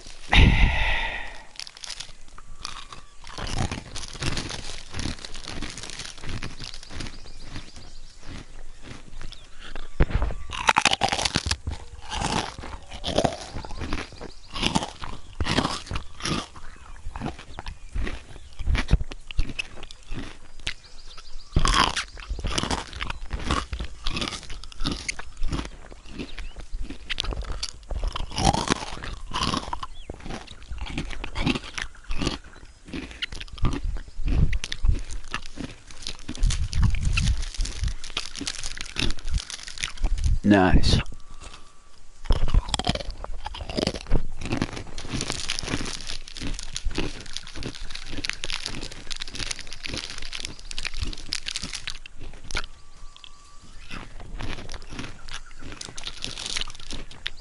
I'll have to draw a picture soon, Charlie.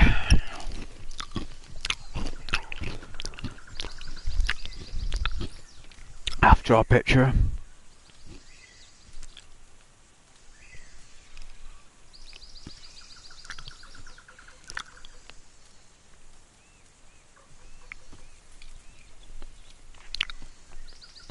Might draw a Star Wars, maybe.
Well, if that's all my chocolates, if that's all my crisps,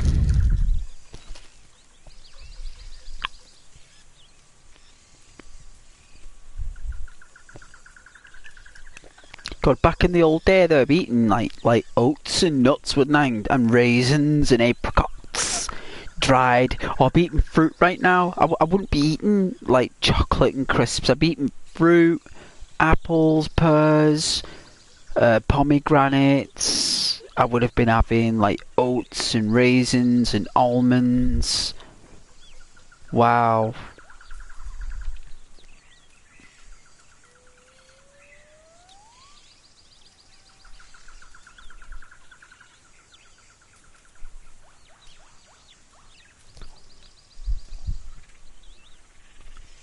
I know, another quiet stream, eh? Comes in spikes. Comes in spikes.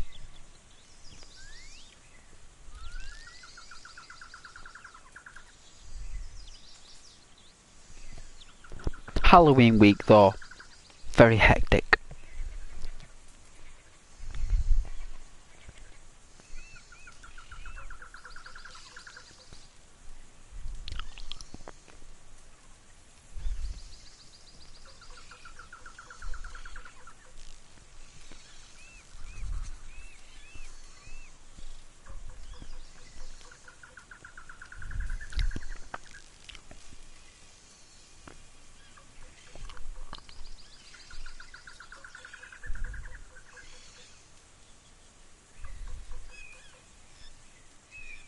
Micah there.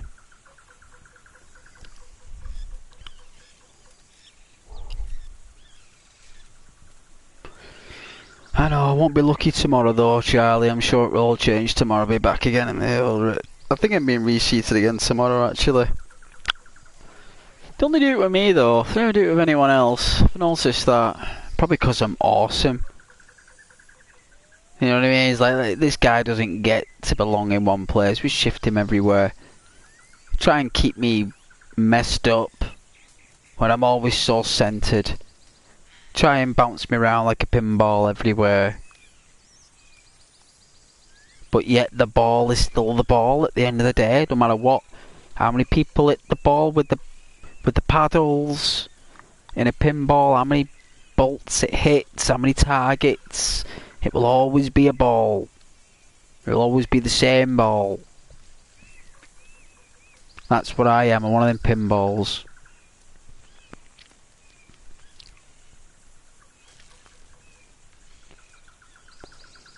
That means tomorrow I'm going to have to go on another computer.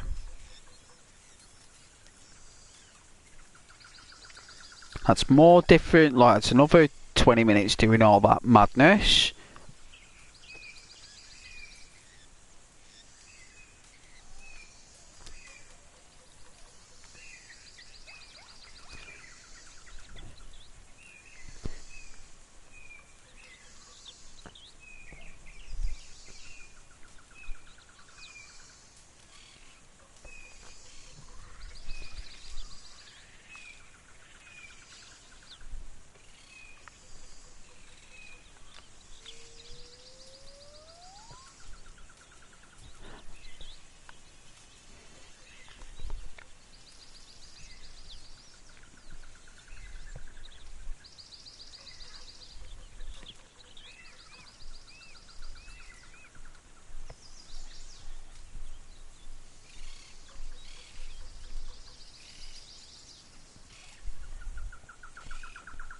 Proper wiped. I don't want to leave Guam. You see, if I start walking around here, Charlie, I'll just complete it. It's that small. I'm surprised it's even here, Guam, in this game. Why didn't they make it just like we can get a boat here or something? Like, why couldn't we just go to Saint Denis, the harbour or the boat, and just say, I'd like a ticket, please, to Guam? Yeah, sure. That'll be $250, please. No worries. There you go. Select A, or press X if you want to stay on the boat and explore the boat, or press circle to skip the boat journey and go straight to Guam. Okay, press X, let's go on the boat. There's a scene where it's the boat and you're in the middle of the ocean.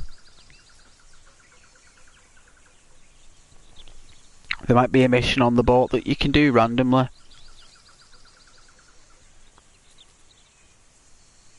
Like do some work on there. Do you know what I mean? Like, oh, you know, you might agree before you go there for a discount. Or you can work on the ship and we'll give you a free ride to Guam if you do work. So then you spend like 25-30 minutes just doing work on the ship, carrying boxes, working in the canteen, whatever. I mean, they got you milking cows as John Marsden. What's the harm in just doing a little bit of work on a boat? I mean, the animations are all there. All you gotta do is key it in. But no. But they could have done though. Can be done. But no, they just put it to like this boat wreck. And this really is what really takes Arthur.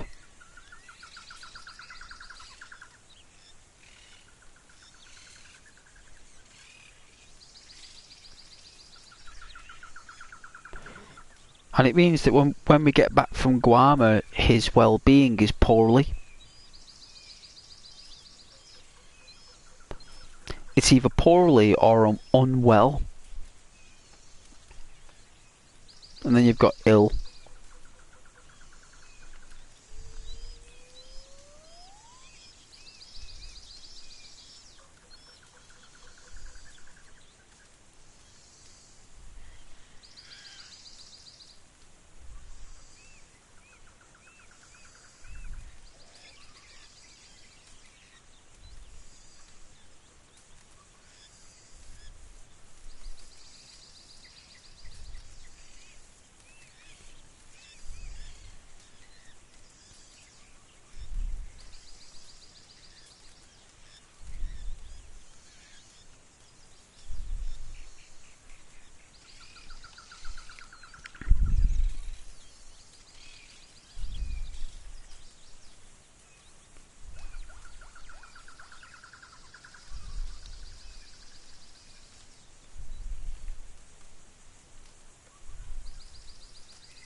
I am.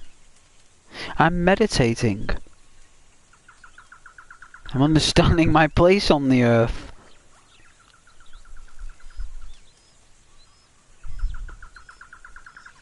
Well, you're right, Charlie.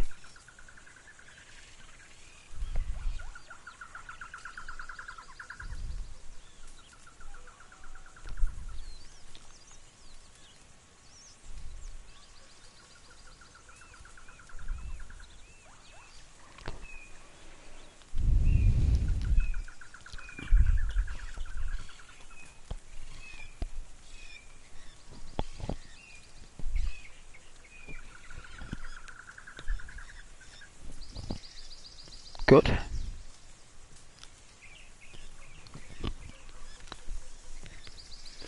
The topic that they were talking about, Shirley, was not that.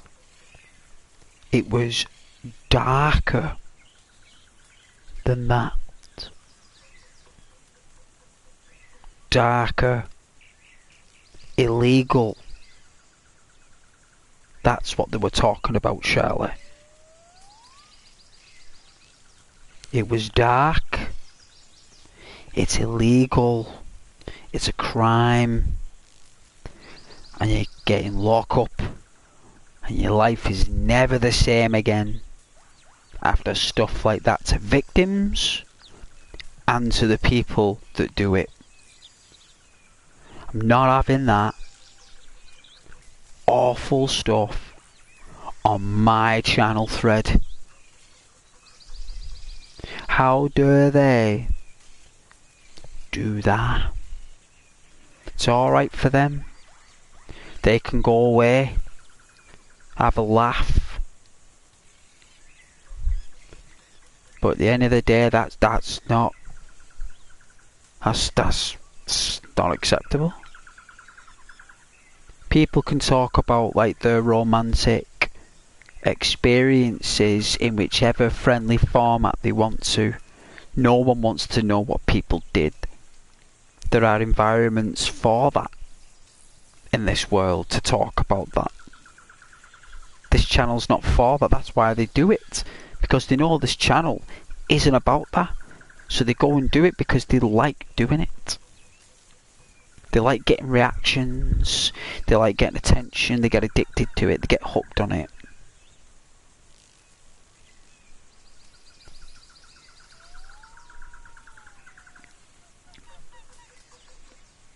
I'd rather have a quiet channel than that disgusting verbal tripe on my channel. This is my channel. I spent hours doing the drawings. I coloured it all in. I took the pictures. I drew the pictures. I chose the name. I wrote the description. I wrote all the scripts for all the videos that were successful. I created the content. I'm not working all that hard creating all that stuff for it to be flushed down the toilet by people who don't have nothing to do with this channel, who aren't even subscribed.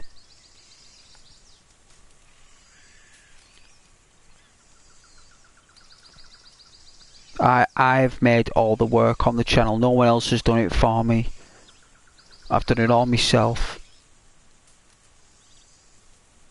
And I need now it's like the you know, that was me creating it, and it's all about the viewers now. So it's basically like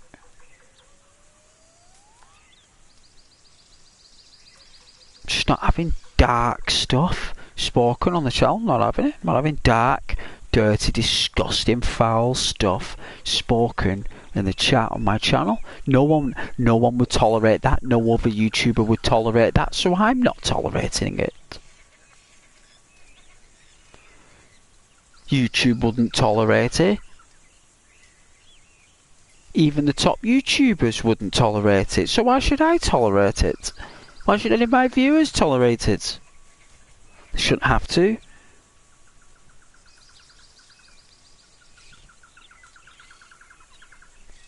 terrible. It's disgusting and it's foul.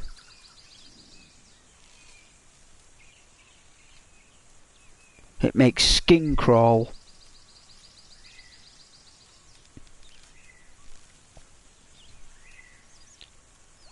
There's a line, you know, there's a line. There is a line, man. There is always a line.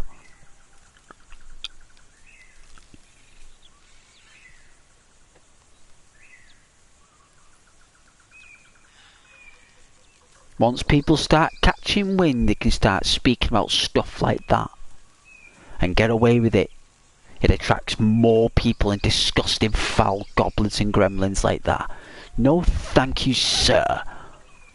Clear off. Go on your bike. Away with you. Don't come back.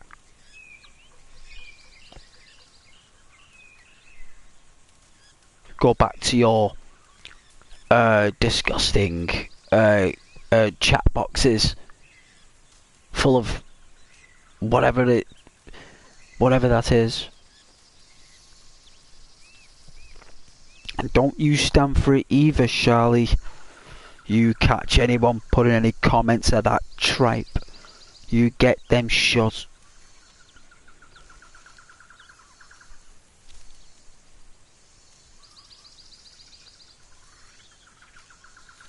It's not a case of bad and good, that, Charlie. That's just disgusting. It's not a case of bad and good, that, Charlie.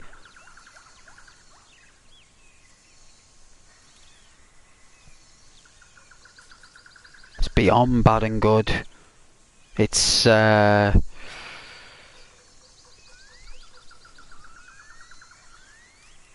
beyond it.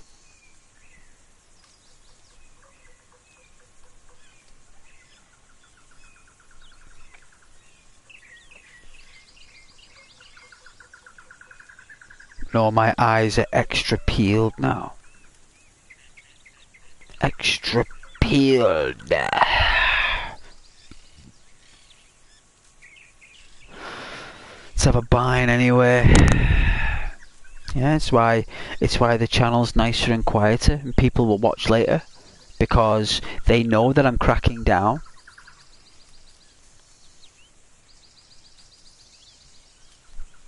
They know that I'm took action. They know I've took action.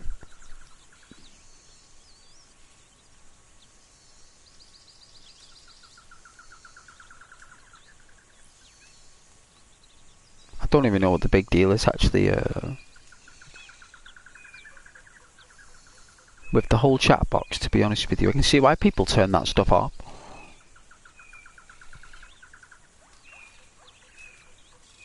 But you need chat though. You need chat in your channel. You can't just have a channel though with no chat. It's like having toast with no butter.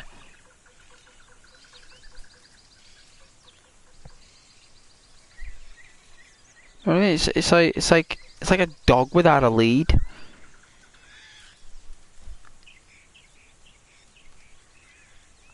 Just a wild dog then. It's off the leash.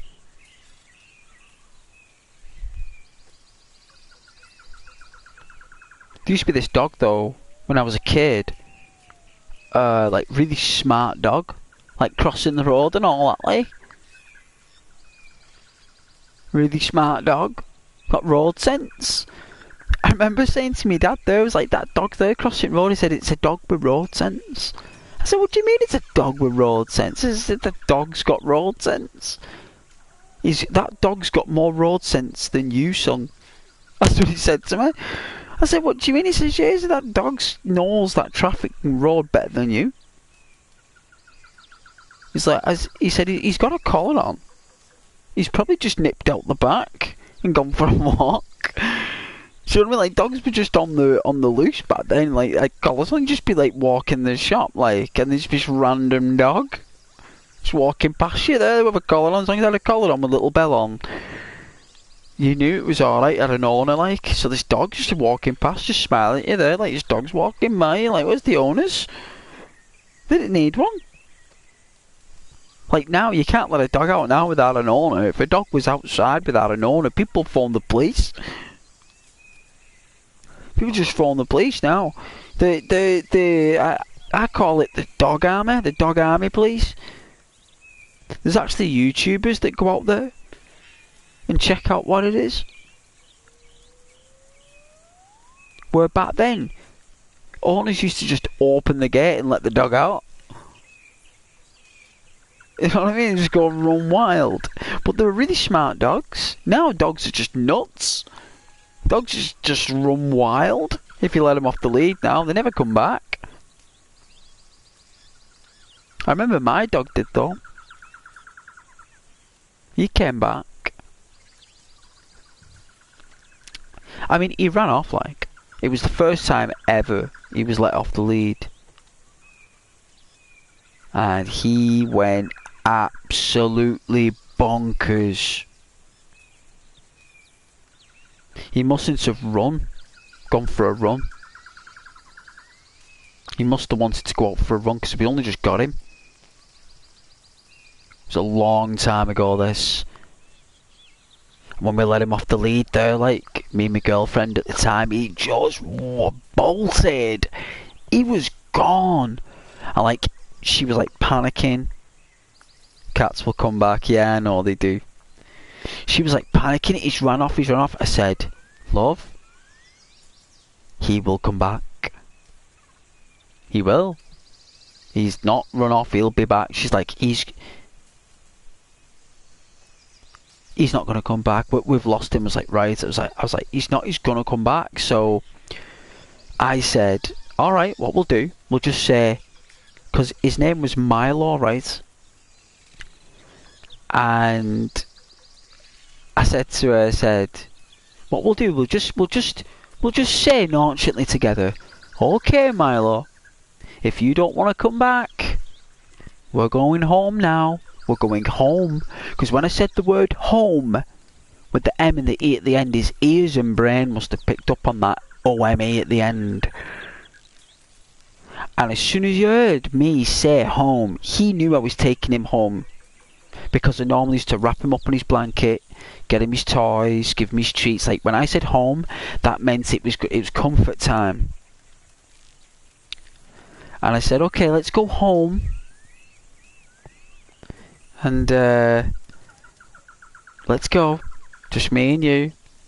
I said, let's walk. I said, come on, let's walk. I said, he'll soon come. Once he sees me and you and he's heard that word home, he'll say, and believe it or not, Charlie, you know, within 10 seconds of me doing that, he came out the bushes, he right at my side like that. He was looking up at me there, I had the lead. I was like, oh, alright. There you are. Oh, I said, do you want to go home? You want to go home, dear? And he's like nodding his head there. This Staffordshire Bull Terrier, like, tongue hanging out the mouth, like daft as a brush, but as sharp as a fox. You know, I loved him. He was just daft, but he was smart. Like he was smart, daft, idiot savant, like.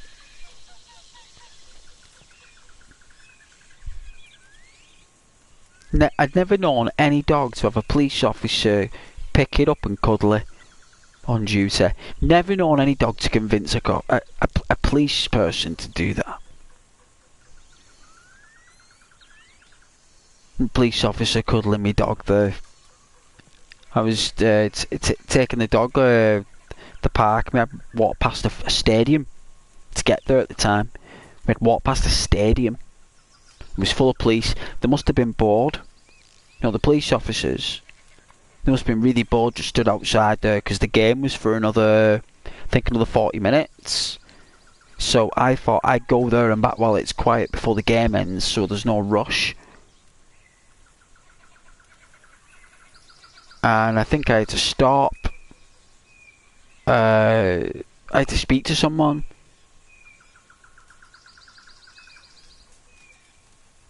Next thing is I turn around, there's the police officers cuddling my dog. She was.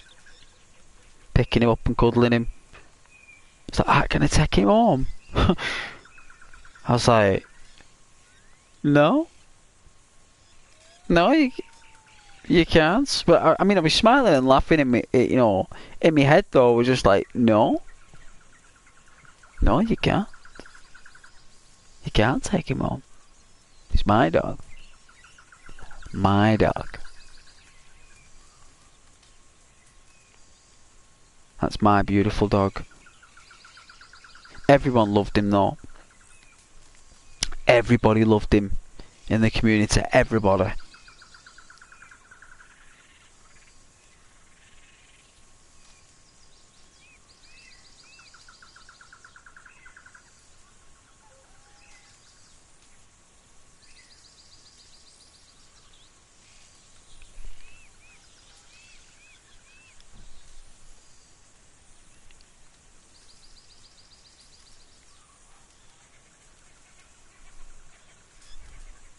I think one time he got into a little bit of a fight.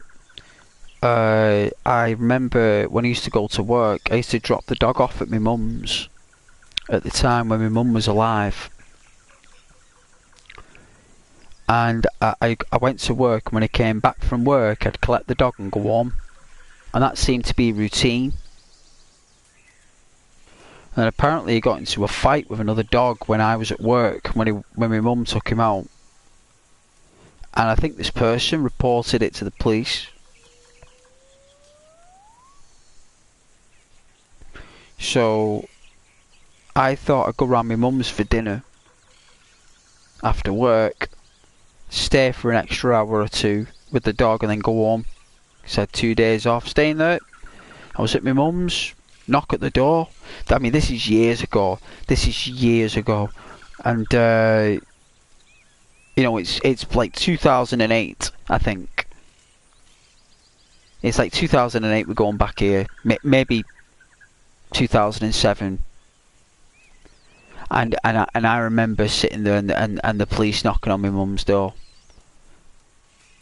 And I had to find out there and then why they were there, that my dog got in a fight, that my mum didn't tell me my dog got into a fight, and that really like put a lot of doubt in me there, like about the situation. Because I remember the police officer saying, "And who does the dog belong to?" And I said, "Me? It's my dog." It's like, your dog? And I was like, yes, it's my dog. I said, I bring him round here because I go to work. I said, if I left him in the apartment all day, he wouldn't have any company for like 10, 11 hours. Apparently that's unhealthy for an animal. They need to be around people and other animals to keep their brain in operation, otherwise they get angry and aggressive. I said, so I didn't want to do that to him. I said, so I got the new job, I've just been taking him around here, and I've been going to work. Well, there's been a spot, the words were, a spot of bother. And I said, alright. Is there? Got into a bit of a fisticuffs with another dog. My dog. And I said to him, I said, well, I will be honest with you. I said, if it's a female, I said, he normally likes to get close to females. I said, he is interested in them. I said, it's very difficult for me to control him around females. I said, I do. I said, but all he wants to do is mount them. He doesn't really want to hurt them. He just wants to sleep with them. As a dog, he says, well, I can understand that. He's a male dog. I said, yeah. And I said, I didn't want to have him done. I said, I want the dog to be fully intact because that's his natural being. And I said, but with male dogs, he can be a little bit aggressive. And when I say that, I mean, he doesn't chase after him. It's just that they come close to him, and if they get any space, he growls and snaps at him. I said, I am currently training him though to deal with other dogs in his space. I said, what happens is they've got to walk with him on the lead. I said, if my dog is walking and the other dog is walking with my dog at the same pace, my dog is fine. Once they go head on, like pistols at dawn, two dogs coming against each other, and they're looking at each other, so there's going to be bother. I said, I don't know how to control that. I said, I'm doing my best. I said, but he'd never hurt another dog. He'd never bite the other dog. He just barks at them. And he just scuffles into him with his shoulders. He doesn't really bite anyone, officer, I said. He says, I know. He says, I can tell. He said, it looks as though to me that that your dog has been assaulted. That's what it looks as though to me, because I can see here there was no marks on the other dog. But yet when I look at your dog, he's got some bites here. I said, well, I did notice these scuffs. I did notice them, and it is concerning. He says, maybe I should have a look at this other dog to see if this dog needs to be looked at. Because I'm going to go check out this other dog again. I'm going to do some tests, see how this dog is. I was like, well... So it turned out in the end, even though...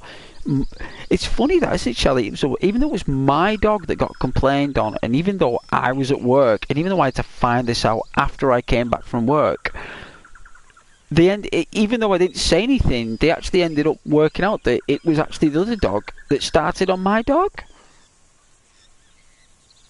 It wasn't even my dog's fault. It was the other dog. It was the dog owner that started it. And they did. See, the thing is, my mum took the dog out. This person and my mum didn't get along. So this person has made a complaint to get one over my mum. But this other person didn't know that that dog is mine. Not my mum's. It's my dog.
But yeah, I loved my dog.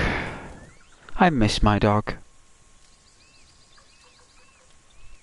Very strange though how these things happen in your life and you have no control over it, Charlie. Do you know what I mean? You have no control over these things and you just gotta... These things just walk into your life. Charlie, they walk into your life and you don't want it to happen. You know what it does. It does. And there's nothing you can do about it, son. Not a darn thing. It's just the way it is. Oh, I cannot believe that I ate all my crisps in work. Did I eat them all? Yeah, I did. Yeah. Yeah. Ah, well.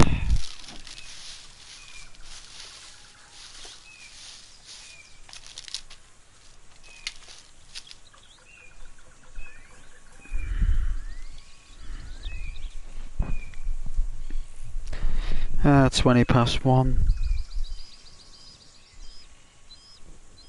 Well, it looks like I didn't get to do much round Guarma today. I can't really go anywhere in there, Charlie. I can't... See, the reason why I'm doing this is for me to appreciate the map again. You know, the main map.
I just love the sounds of the forest.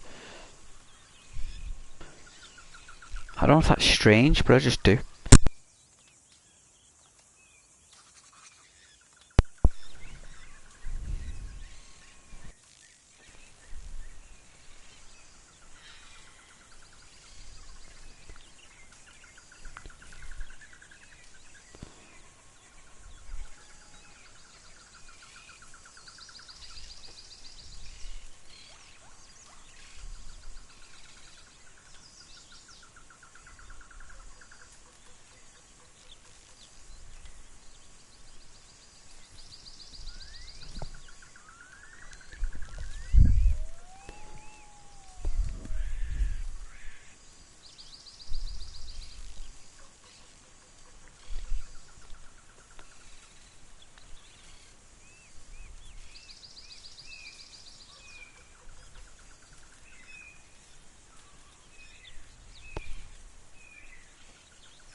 I've fallen asleep twice on the couch.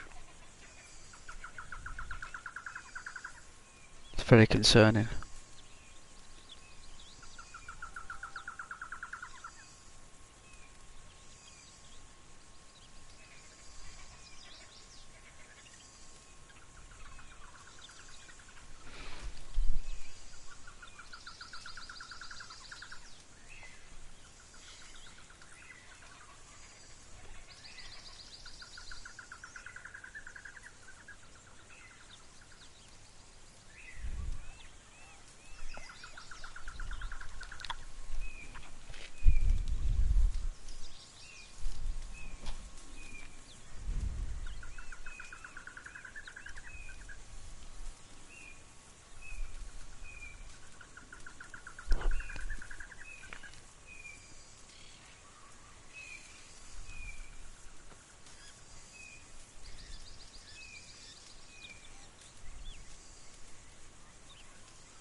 Alright. Let's see.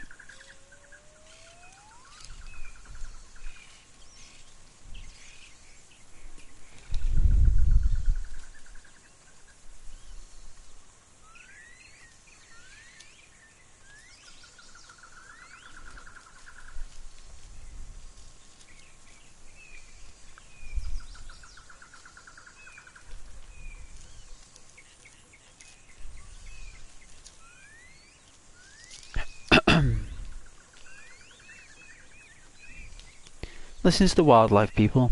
Very nice.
Yeah, nice. Good. I'm sure Rose and David and all the others will come flowing through when they got time, Charlie.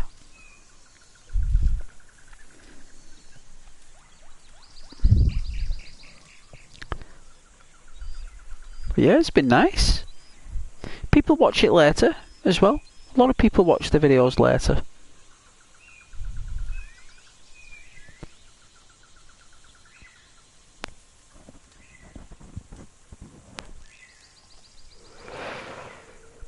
I'm enjoying Guama.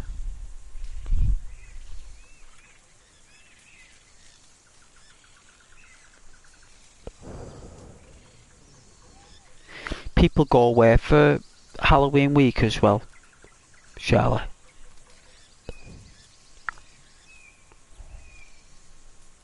And as well, there's a lot more channels out there as well, Charlie, that offer great content as well. That's better than the channel. You got to accept that as well. I know it's a tough pill to swallow, but it's the truth.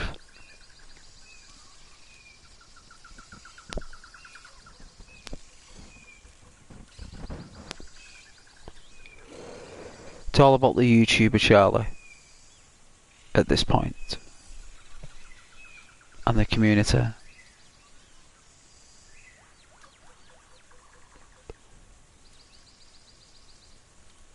That's what it's all about. The content is the content. I don't think it really matters. It's important, but I don't think it really matters. Not when it comes down to longevity. But don't forget to like the video though. Pretty please. Sugar on top. Helps promote the video and the channel. Please subscribe. Pretty please.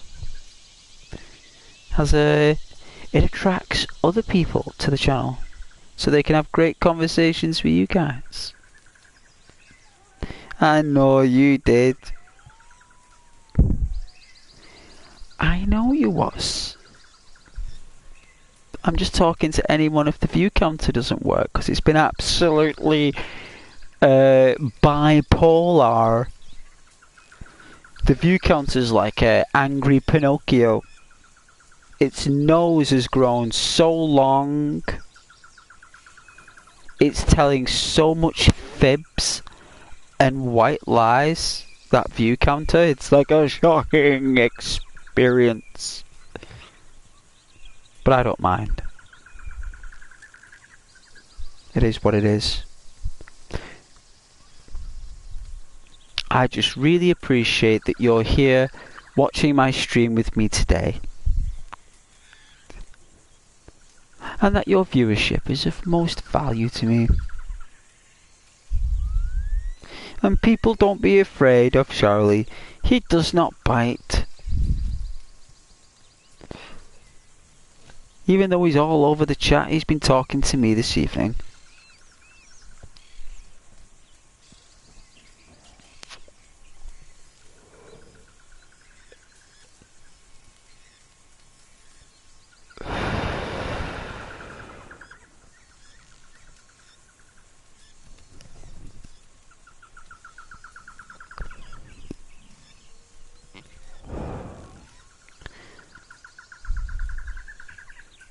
But a lot of viewers on here, Charlie, are more viewers than chatters. They like to listen more. It's an ASMR channel, remember. They've already been taken up by some exceptional channels. Even I'm subscribed to a lot of ASMR. Even I like it, even on Twitch as well.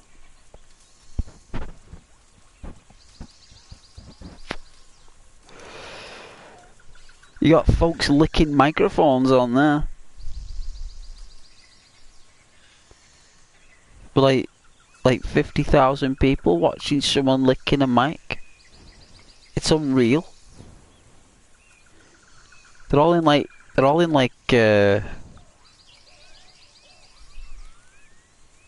little bathtubs in there. You know, like little bathtubs in that, blowing bubbles. It's bizarre. And they're like in a bedroom or like in a room, and like they'll be there doing the show, and there'll be like a cleaner in the background. You know, like doing the hoovering or doing like making the bed, like, or cleaning up. And you'll see them, and you're like, that's bizarre, man. Like cleaner there, like on Twitch, like oh, bizarre. Yeah.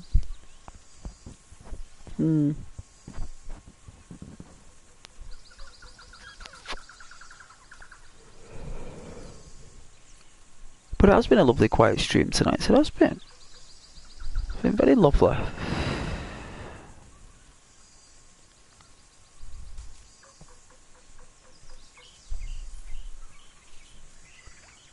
Chat is very, how will I say, it's unpredictable, Charlie. Expect the unexpected, I say.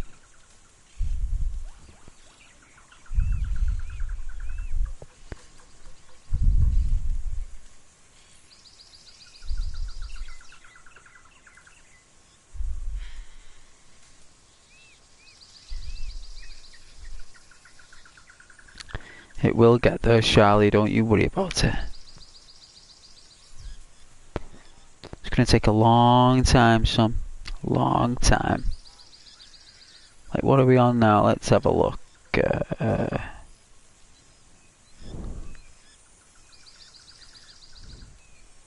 It's because as well, I've not been doing my, you know, like them 8-hour, 12-hour streams, Charlie, that I was doing.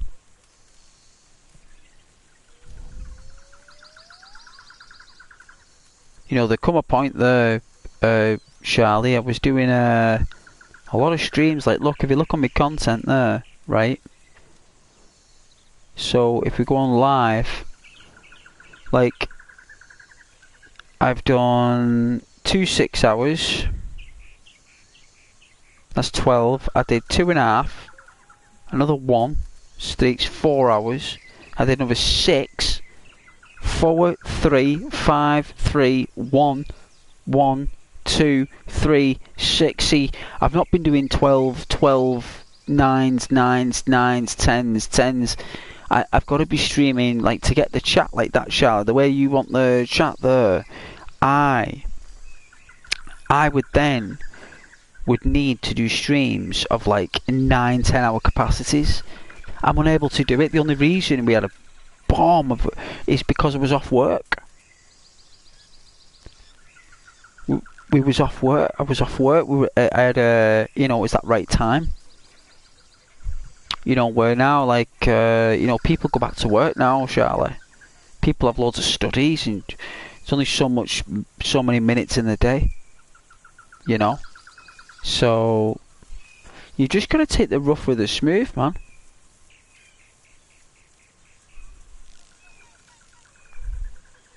You do have your moments to shine, though, Charlie. You do. Come on now. It might not be every night, but you have your moments to shine. If you want those moments to last even more and more and more, that means I have to do more and more streams. Lots and lots of streams. For long hours. Very difficult to do. Very difficult. August and September was a booming couple of months, you know. From like the 15th of August to like the 15th to the 25th of September was absolutely sensational.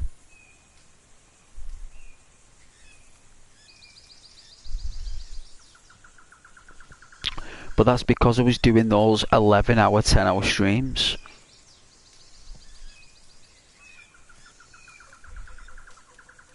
On top of my 4 or 5 hour streams. And as well, people knew I was tired. And they knew I was streaming even though I was tired. They really appreciate that, don't they? But people have had their fill of Ghost at the moment, Shirley. It's only a matter of time before they need a little bit more Ghost back. People get withdrawal symptoms, Charlie. Even you do. Even you do. People get withdrawal symptoms from the Ghost. It all comes in, it all swings in roundabouts, Charlie. The channel's not big enough yet for what is really wanted. There's not enough subscribers. We need at least like, if you want like a steady chat, like boom, boom, boom, we need at least like 1,500 to 2,000 subscribers. Yeah, we do. 1,500 to 2,000. If you want that booming chat, because at the moment we've just got our loyal, noble viewership.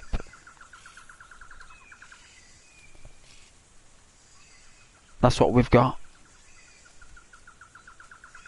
That's enough for now, Shirley. And when they come, you know. I think I had Ashwin and Duke yesterday. They were in the chat having a chat with me. But they soon left. It was Resident Evil 7. It's a very scary game. They were scared of it. They didn't want to watch it. It's a really scary game. It's practically brutal horror. It's frightening.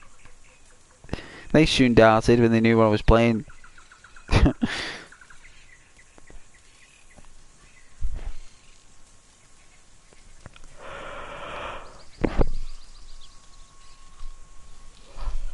You get a lot of people as well who are a bit like, it's a bit odd as well. Sometimes, Charlie, you'll get people who'll be like, hello, how you doing? I've got to go, bye. You know, you get a lot of people who are, you know what, I mean, it's funny. It's class. I'm going to bed soon anyway. I didn't want to complete Guarma tonight. I could have done.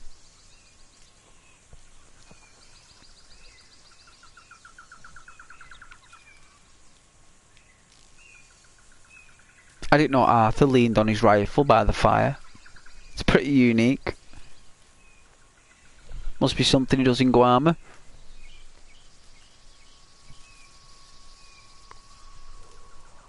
It looks thin though.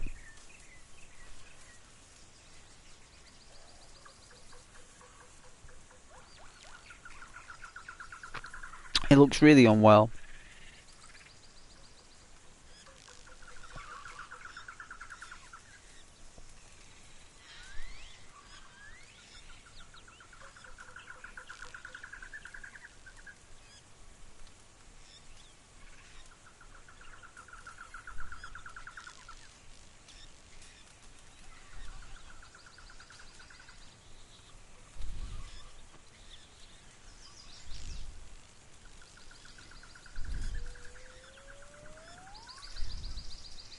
Oh, I'm so wiped. Oh, I'm so wiped. Why do I feel so wiped?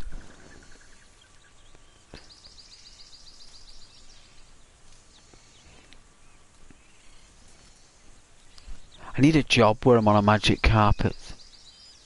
That's what I need. A job where I'm on a magic carpet ride.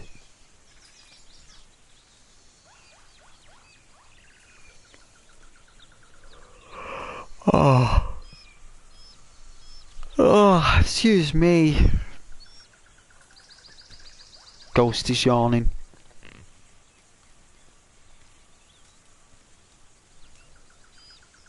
Ghost is tired.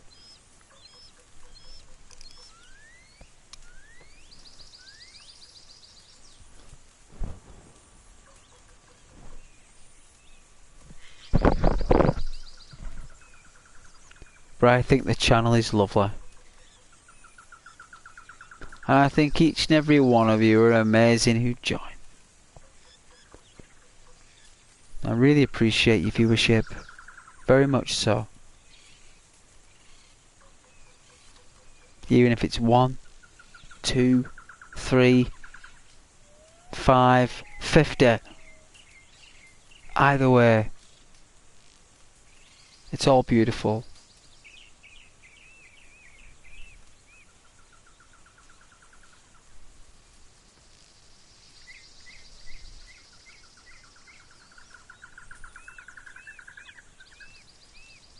Everyone is valued on the channel here.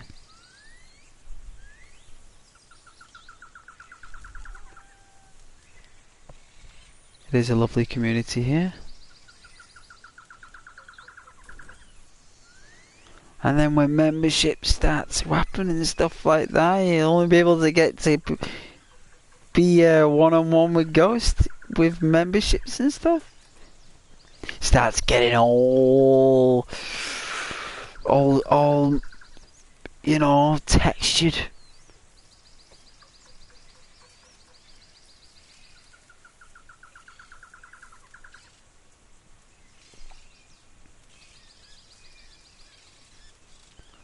Good old memberships to the channel, eh?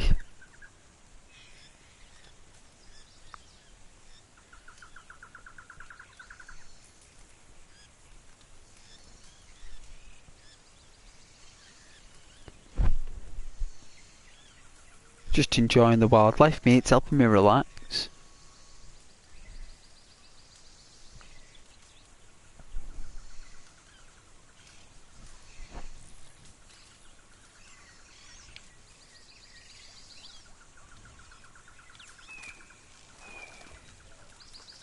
Oh, he does get up.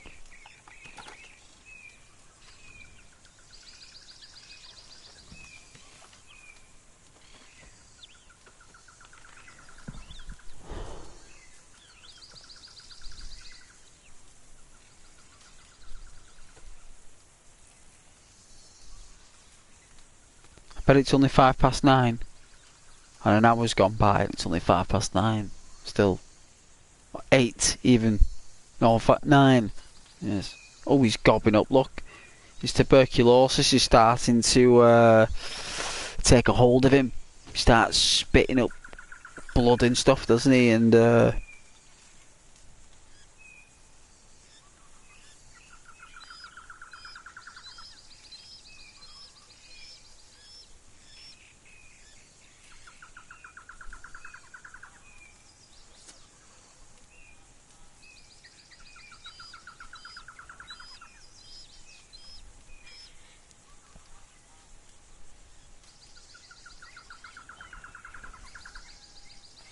What are you doing tomorrow then, Charlie? Got any plans for tomorrow? You doing anything nice?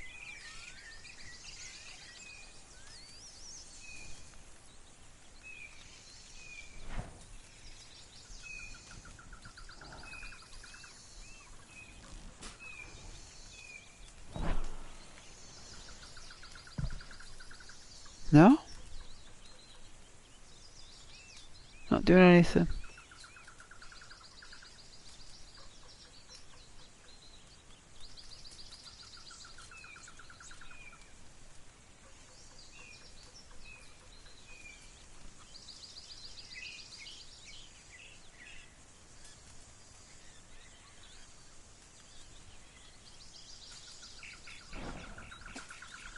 Well, I suppose doing nothing is something, right?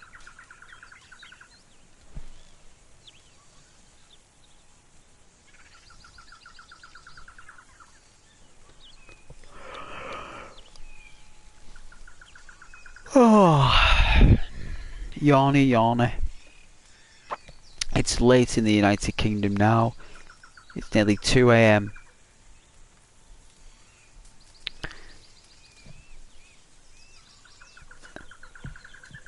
Hey, Johnson. Yes, the money. It's like the title.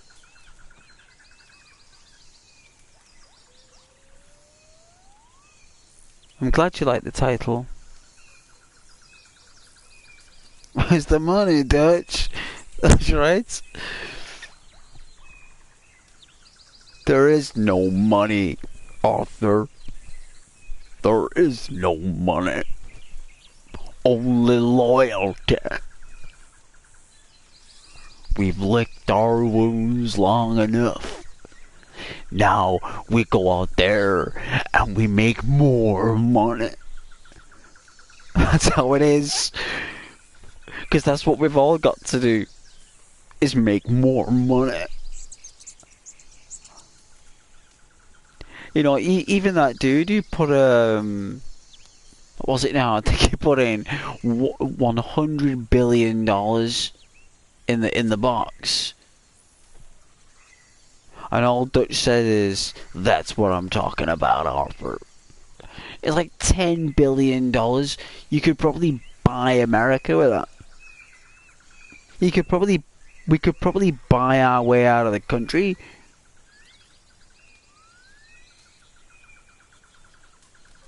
But the trouble these guys were in, the amount of trouble and bother they'd done over the past 10 years, I don't think any money could buy them the freedom.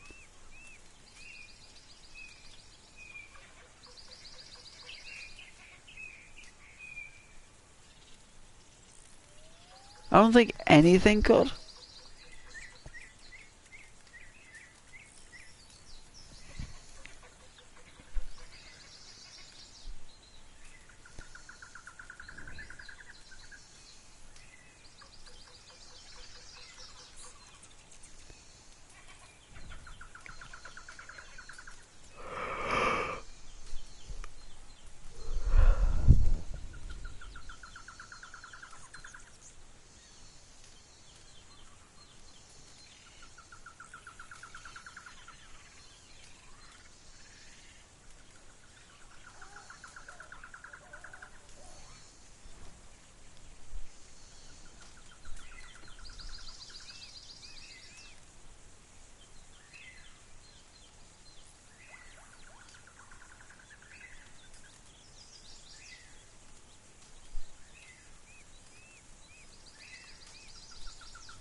I'm definitely going to bed in a minute.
It's all quiet.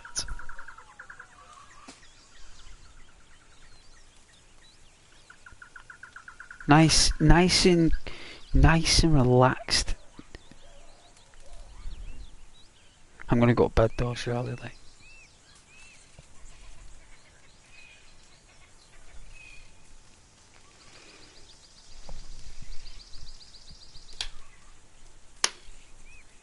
Wow, soon goes cold when you turn that heating off.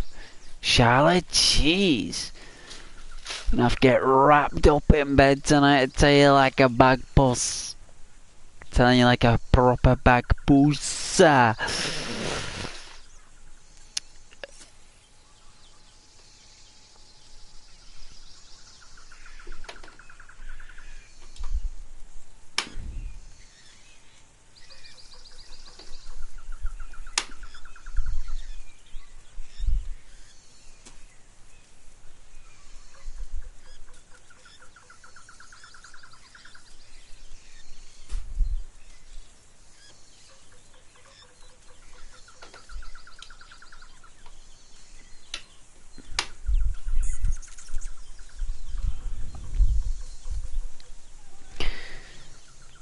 Oh, I'm up at 9 o'clock tomorrow. Oh dear Lord.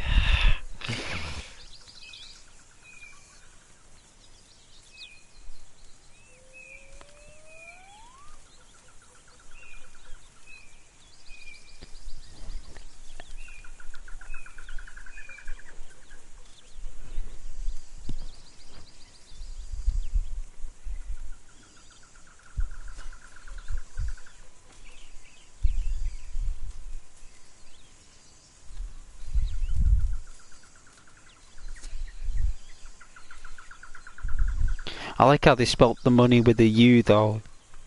It's money with an O. I always say it's all money. You know, it's like a point Arthur's trying to make. You know.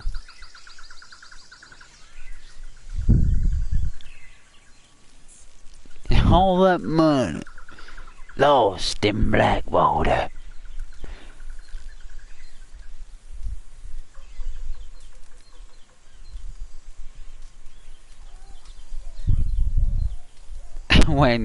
when you've got no like no resources in the camp. So say like for example like you'll have no ammo, no food and no medicine, and you're all red across the board on your camp, and you got to listen to some of the conversations that people are having. It's unbelievable. Like people are freaking out with each other. They're all arguing. It's funny. Real funny.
Oh, the eye drops are nice.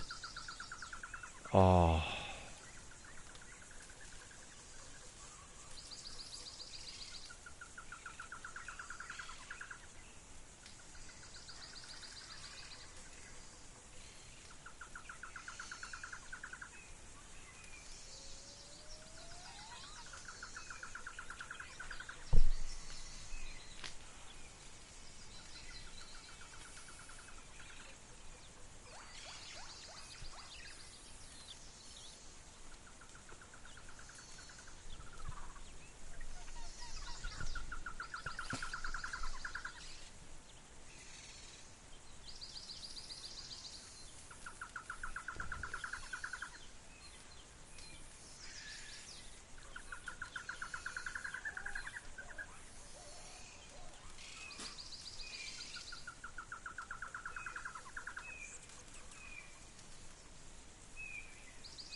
Looks like my American viewers have finally come to have a little sneak peek.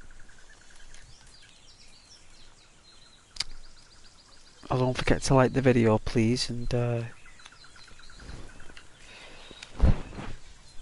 someone say hello to Caden and Charlie.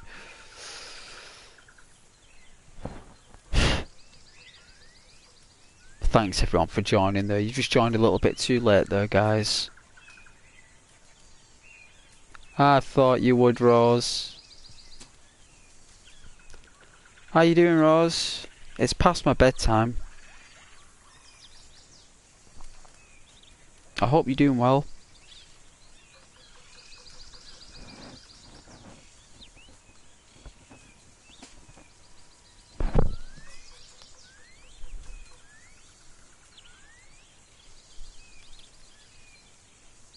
How's the Until Dawn streams coming along?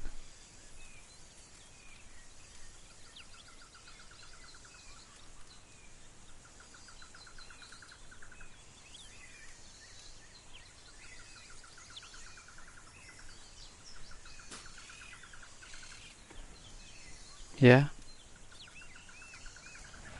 Well, I'm glad you could. You should be good. How's your ankle? Is your ankle okay?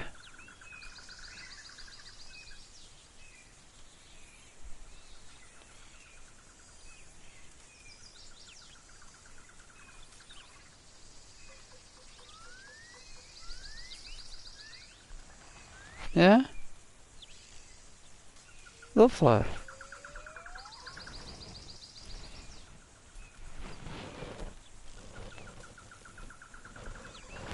Oh yeah. Good.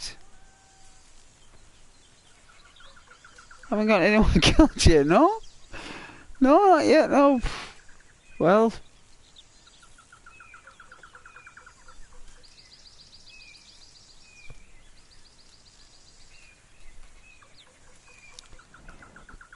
Talking about things getting swatted. Everyone was trying to kill like this moth in work. Right. This poor little moth, all it was trying to do was land on people's legs. Just freaking the girls out because the moth would land on the calf. On the back of the leg, like. This moth there is mooching around on girls' legs. This dirty moth, right. And everyone's like, girls are screaming and all trying to kill this moth. They said, should not kill that thing. You won't be able to kill it. The building's too big. It's got too much space. So anyways, like this moth there, I just held out my palm of my hand there. I got a bit of sugar. Right, I got a little bit of sugar from the sugar bowl. Got a bit of water there. Just put the sugar there in the centre of my palm there, so the sugar would like react with my skin. And I put it there and like this moth comes flying over, lands on my hand. Right, they're all looking. I cradles the moth right to the window.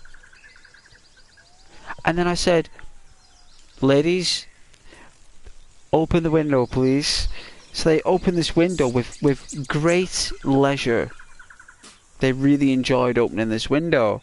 And then I whispered to the moth, I said, stop landing on girls' arms and legs, they're freaking out. You're not allowed to do that. I said, I'm going to set you free now. I said, just be free and fly into the sun. And then I just set this moth free. I whooshed it out the window. I was like, whoosh. Yeah, and it flies off like that. And I just went back and did my job, and all these people are trying to kill this thing. They're trying to kill it with like a newspaper or something. I was like, what are you doing? That thing ain't going to go anywhere near you. You're going to be killing it with a newspaper. It's a moth. This is a butterfly with brute strength. It's a butterfly with brute strength. It's like a beast butterfly.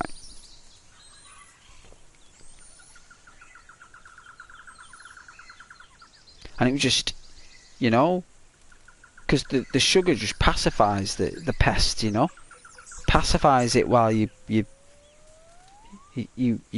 remove it.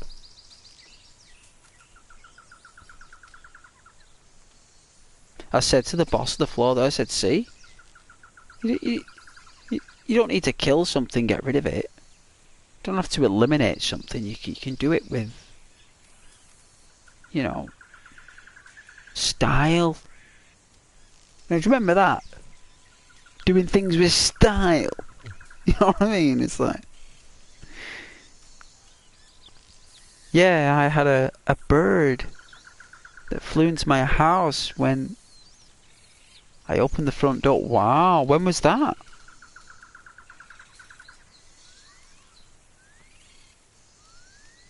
When did a bird fly in your house?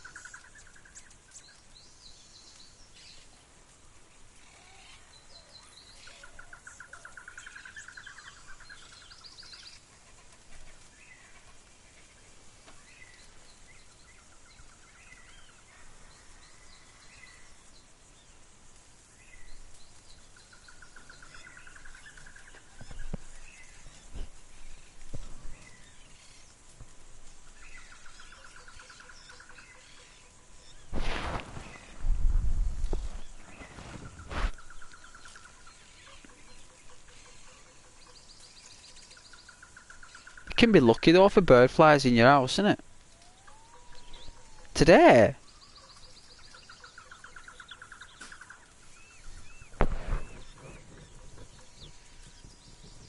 Where did it go when it came in?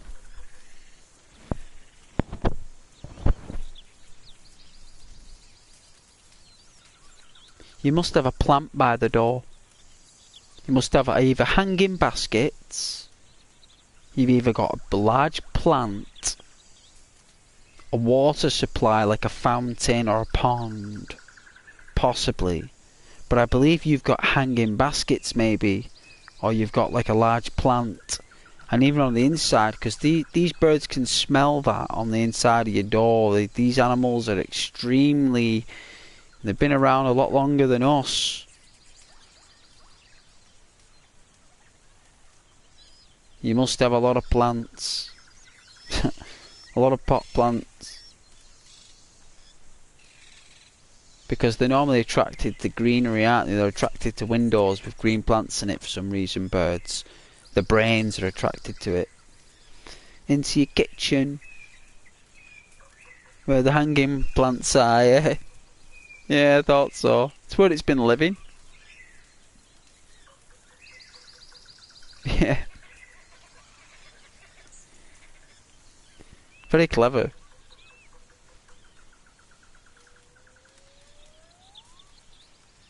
Oh, well then. If you've got hanging baskets, Rose, with a bird feeder, a bird bath, and a carnival for birds in your back garden, guess what, Rose? you're gonna get a bird coming through now and then. Because I tell you, those little things, they're sly.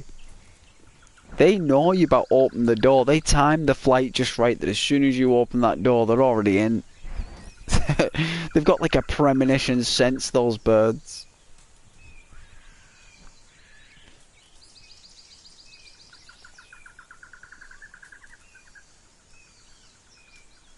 I remember when I was a kid. Oh, are you the bird lady? Alright. From Home Alone 2 with all the pigeons.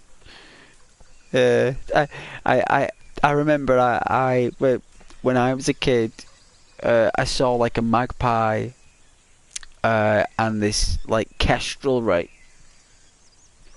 And I think the kestrel scared away the magpie because the kestrel's a bit bigger. So the magpie like flies off, and then I think it was like school or something. It's like a school trip. It was like what an aviary. Is it called an aviary or something? All birds in there. And this guy had his own personal kestrel. This one wasn't caged. This one was his. He was trained. And anyway, I must have been young. I must have only been about 6 or 7 at the time. It was absolute years ago. And I remember my mum goes, "There's the kestrel." And I went up to it, and all I seen for the very first time as a kestrel as a young child was this kestrel had another bird in its mouth, and it swallowed this starling bird. It literally had another bird in its mouth. It had ripped it in half, and it just swallowed it whole right in front of me like that. And I was just like, oh. And my mum was she was from Scotland, my mum, and she's just like, "Ooh, that birdie just swallowed the other birdie." You know, like in this like really Scottish accent, like. And I was like, yeah, the bird just ate the other bird, but it just swallowed it. It didn't even chew it. This thing just swallowed the entire thing whole. And I was just like, whoa. Like, birds are brutal. Like, they eat each other. I was like, the last like form of animals I knew that did that were dinosaurs. And it's only until I find out that birds are dinosaurs. They just evolved into birds from dinosaurs. And dinosaurs didn't have lizard skin. They had feathers. Like birds. And I bet we had some beautiful birds back then. In the dinosaur world, all the blues and the reds, I bet they had massive... Apparently there were massive parrots. Parrots as big as cars that nested in trees. And these parrots would pick up other dinosaurs with the talons. Like, you're talking massive parrots. Like, imagine seeing one of those things. It would have been terrifying. A flying parrot that could mimic sounds of a dinosaur to fool it. Do you know what I mean? Like, these parrots are brutal. That's why pirates have them.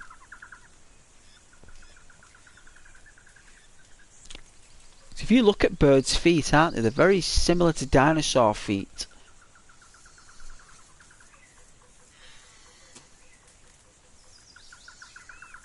Even their mouths, their beaks. It's like the pterodactyl became the most successful dinosaur, didn't it? The pterodactyl. All the other dinosaurs phased out unless they went into the oceans and evolved into the oceans. But it's mainly the pterodactyl that looks like was the successful dinosaur in the end. The flying ones. And they became the birds. Even in Jurassic Park, they were pushing that concept, weren't they? Even Michael Crichton, the writer of Jurassic Park, believed they came from birds. And he wasn't even a scientist. And it turns out when they did that research the other year that they actually did come from birds. You know, birds do come from dinosaurs. They did have feathers, not lizard skin. They weren't lizards, they were birds. We might have had a few dinosaurs that might have been giant lizards, but they were mainly bird dinosaurs.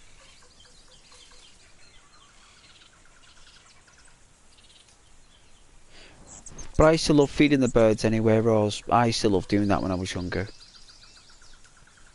Used to go to this shop called Wilkinson's back in the day, but when it's closed down now, Wilkinson's, but it used to be a nice shop there. Used to get all the bird nuts and all the feed. Used to go fishing in the morning in the lake. Used to, like, before I went fishing about 7 o'clock, used to go up to the boat place where they had all the boats, like this little cottage. All the pigeons would be on the roof. They'd see me coming. They knew it was me. And then as soon as I emptied the entire contents of all the seeds on the floor and the nuts, they would all like fly at the same time. They'd jump up, they'd fly in the sky, they'd all do like some kind of horseshoe shaped thing, they'd all like fly around in a circle like that, and then they'd just land, all of them at the same time, right where the seed pile is. Then I'd just go fishing. Used to do that all the time, feeding the birds. Because they're starving. They're starving, them. Might not hear them complaining, but they are. They're absolutely starving.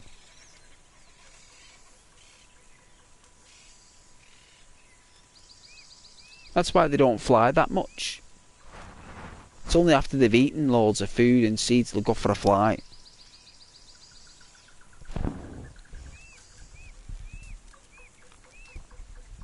But I would never have thought of you being the bird lady.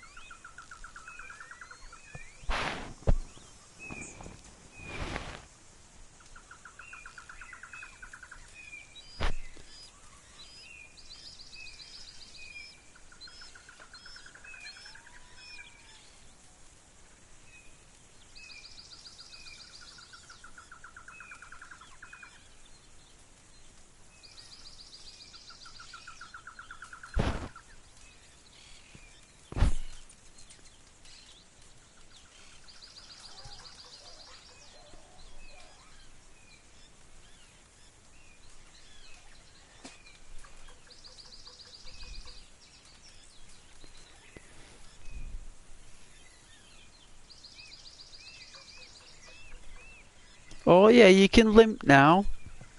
You're limping. A little bit of a limp.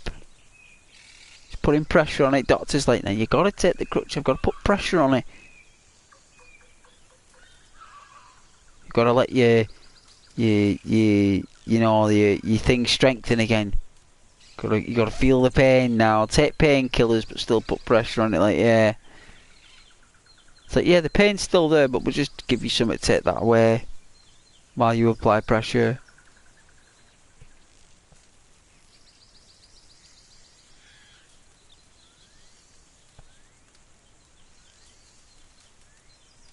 Dancing, eh? The cost of dancing. I had an ex-girlfriend who wanted to learn how to dance. I said, that takes a while, that. She thought it'd take like 6 weeks. I was like, it takes a lot longer than that to learn how to dance, really. I said it takes about 18 months to learn how to dance. I said if you want to have your form, you want to find your form and find your centre,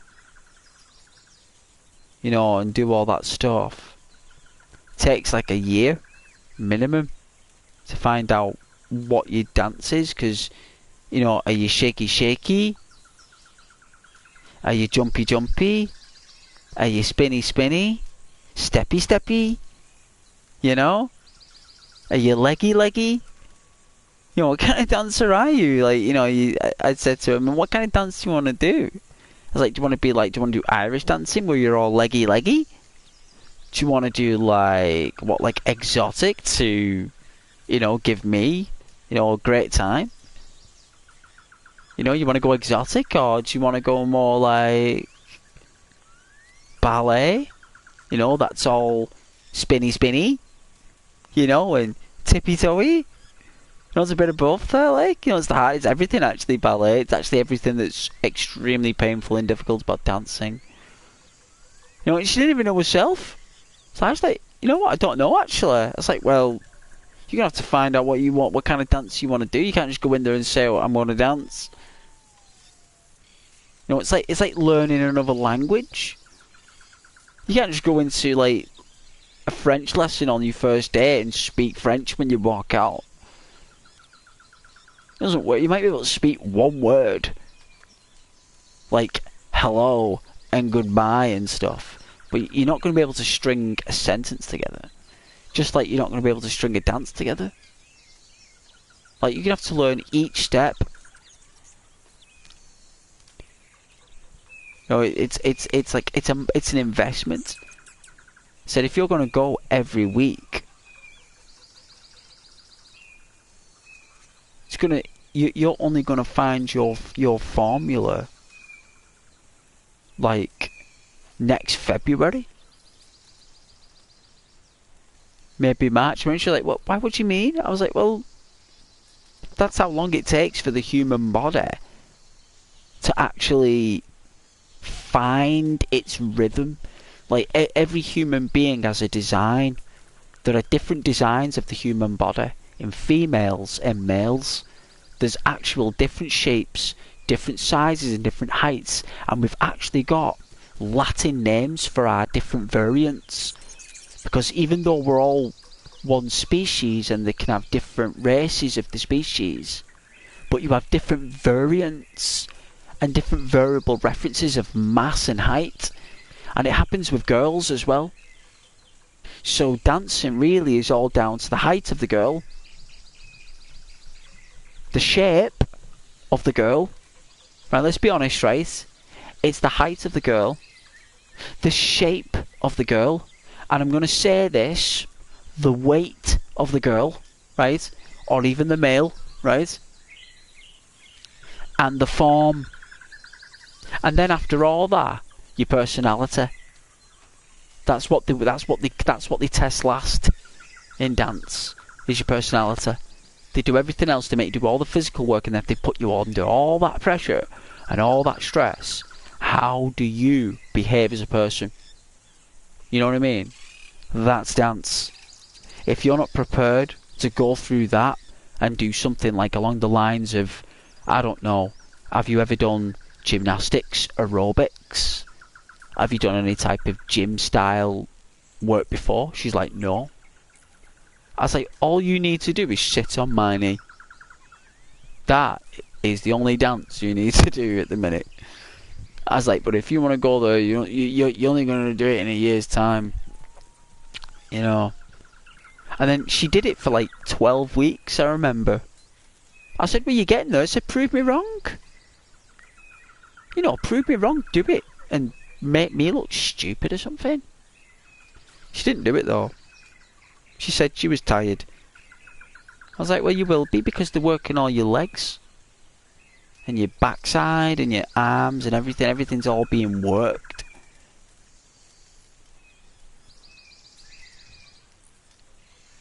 Once she got a pain in the backside, that's when she stopped. When the pain started going into the lower back,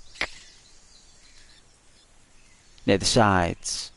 But I said to her, that means that it's working though. The reason why that hurts is because what you're doing is your muscles are actually structuring and forming to your skeleton. So these muscles could have been a bit too far away from the skeleton. What you've done now is you've pulled them in. And the pain you're feeling is those muscles going back into place, which is where they should be. That's why it's painful, because what you're doing is you've dragged them back in, you've pulled them back into place. That's what dance does. I said, you're going to be curvy in no time. You know. She was already curvy anyway. But, yeah, she was lovely, She's a really nice girl, that one. I had a lot of fun with her, actually. I used to go out to a lot of, like, zoos and stuff, and, you know, she's, like, making me rice and chicken. Really enjoyed that, you know. I loved that. You know, she made me rice and chicken. I remember that now. Rice and chicken, eh? I think that's the weakness to ghost, rice and chicken. Look at Arthur there, it looks like he's gonna collapse. I'm not surprised, he's got tuberculosis. Looks like the Walking Dead. Looks like he's had a few beers, like. Staggering. Oh, you put some comments on, Rose. Let's have a look. Yeah, my sister is a dancer too. And I help her sometimes. Yeah, no doubt. I took gymnastics when I was younger. Yeah, there you go.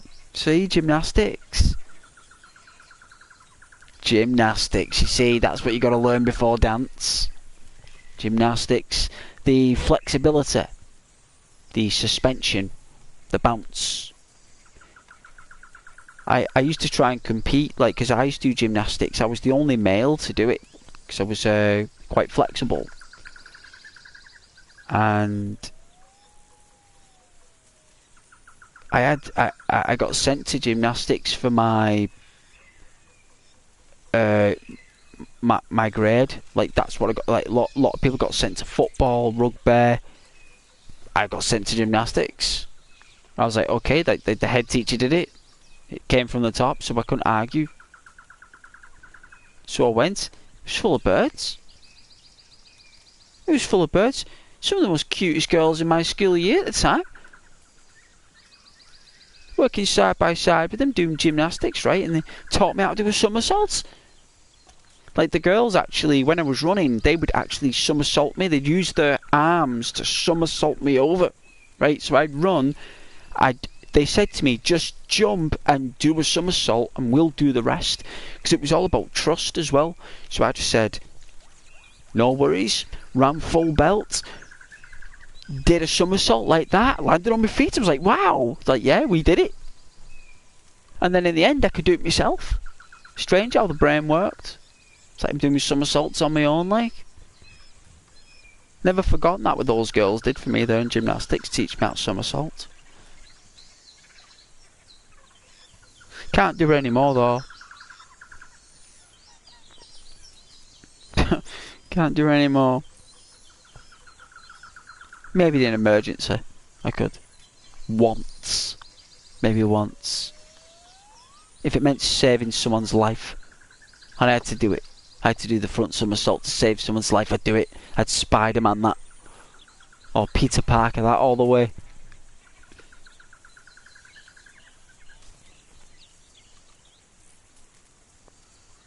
Yeah, me too. I had a lot of fun.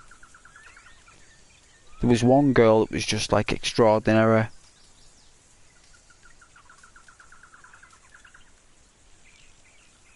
Really? That's nice then. The head PE teacher, when I went on the beam, right? I went on the beam. And what I did was, you know, you do the crab, the proper crab. I went into a crab at the beginning. So my beginning pose was a crab. She could not believe it. Because she hadn't had a lad gymnast. It must have been 5 years since they had a male doing gymnastics, and I started with this crab. Because males are different, aren't they? Our form, we're different. We're stronger, so there's more impact. Like, that's not a case of like whatever. That's just physics.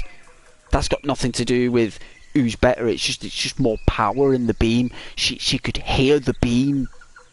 You know, the bung of the beam. Like, it's not like soft touches on the beam. She could actually hear like it's something stronger hitting the beam.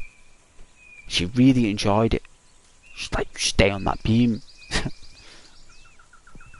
You stay on that beam, Ghost. It's like, yes, miss.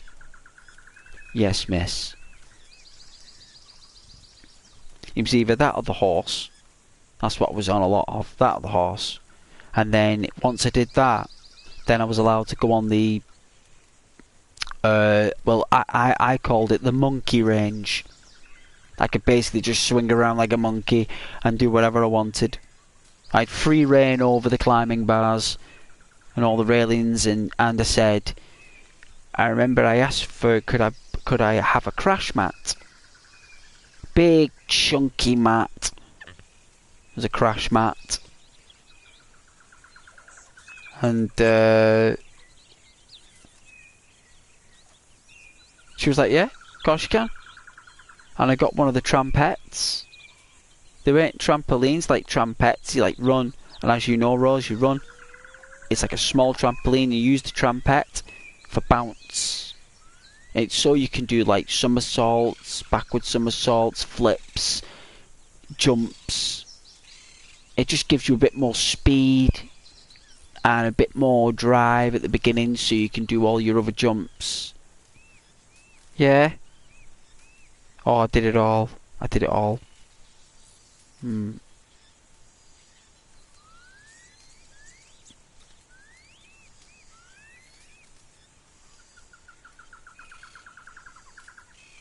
It was when I did the handstand on the beam though as well, I think. You know, like this type of handstand you do when your hands have got to go in the centre, like the harder type. I only went up there for a few seconds though, I couldn't stay there. It was a bit difficult because I was a bit tired. But I did do it.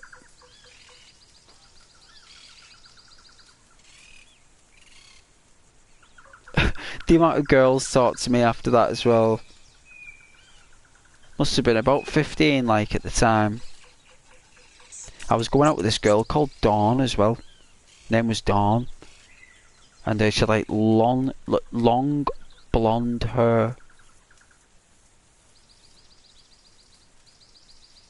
And she was really nice until I started going gymnastics, like. And then I remember like spending time with all the girls and that, and they're always talking to me. She was really jealous in high school. But it was okay for her though, Rose, to speak to whoever lad she wanted. I didn't mind. Me, she could talk to whoever boy she liked. I didn't mind. I can't control that. If a girl wants to talk to a boy, what they believe, well, what can I do about that? But as soon as I started talking to other girls, Rose, that wasn't allowed, love, for some reason. I wasn't allowed.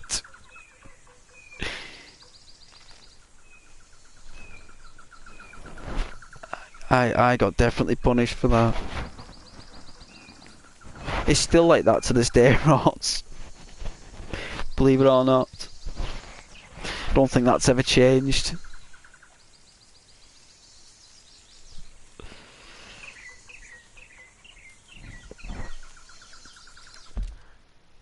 Oh. Arthur Morgan, we love you. Look exhausted.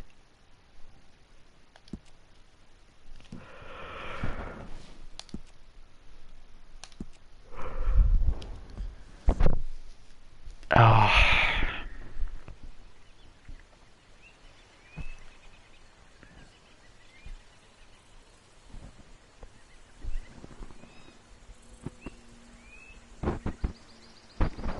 Is it payday for everyone on Friday?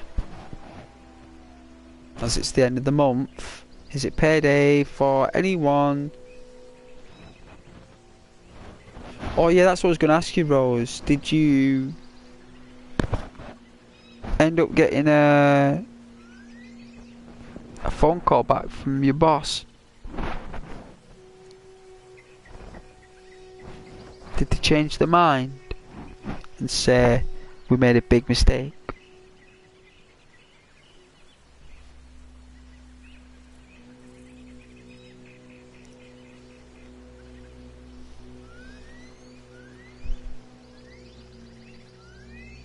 Yeah, did they? I had a feeling they did. Did they contact you back then and said, come back, we need you? Did one of the others leave? Yeah, see? Said that to you.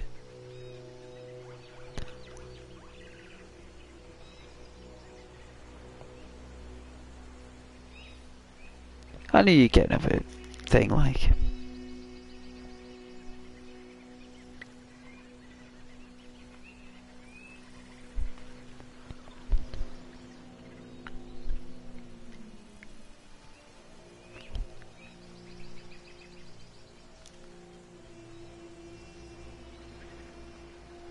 Oh yeah. Oh yeah, did he not? Did he? I said that to you. Yeah. I called him names, didn't I? I did, didn't I? I was a proper hooligan, wasn't I, Rose? I was sticking up for you there as well, wasn't I? Eh? See what Ghost does for you there. But I knew he would. Said to you, didn't I? You come begging back when someone will leave. Remember when I was waffling on? I was like, you watch it, Rose. When someone else will leave and he's got no one else, he'll soon come wanting you back when that ankle's sound. I think we both did, yeah. Even though I don't even know him, I just called him names for you. Because you're my viewer, Rose. No one treats my viewers like that. They get the first degree. They get a visit from Ghost. That's what they do. They get the spectral visit of the Ghost. But I knew they changed their mind. Once you walked out and said, what was it you said? I understand. That's what you said, wasn't it? Yeah, I understand. And you were kind of happy, actually, at the time that he said it. You were actually relieved.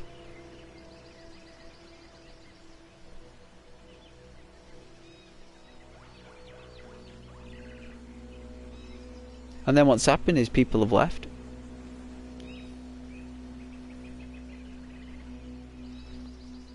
Oh good, I'm glad. I am glad. I'm gonna go to bed anyway. Ghost is done. Time for rest. Sanctuary. Bedfordshire. Land of Nod. Whatever we want to call it. That's where I'm going.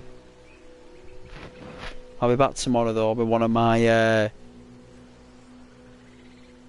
should we do Until Dawn tomorrow? I can get it on. I suppose I could. I want to do that Friday.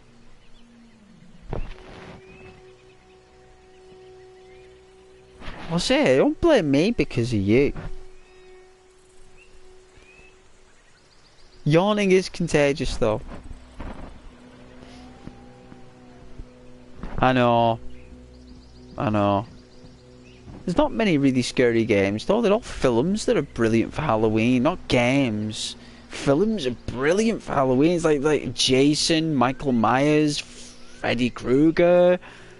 You know what I mean? You got all the best, like Texas Chainsaw Massacre. You got so many killers out there. You know what I mean? You can watch a story on Ted Bundy.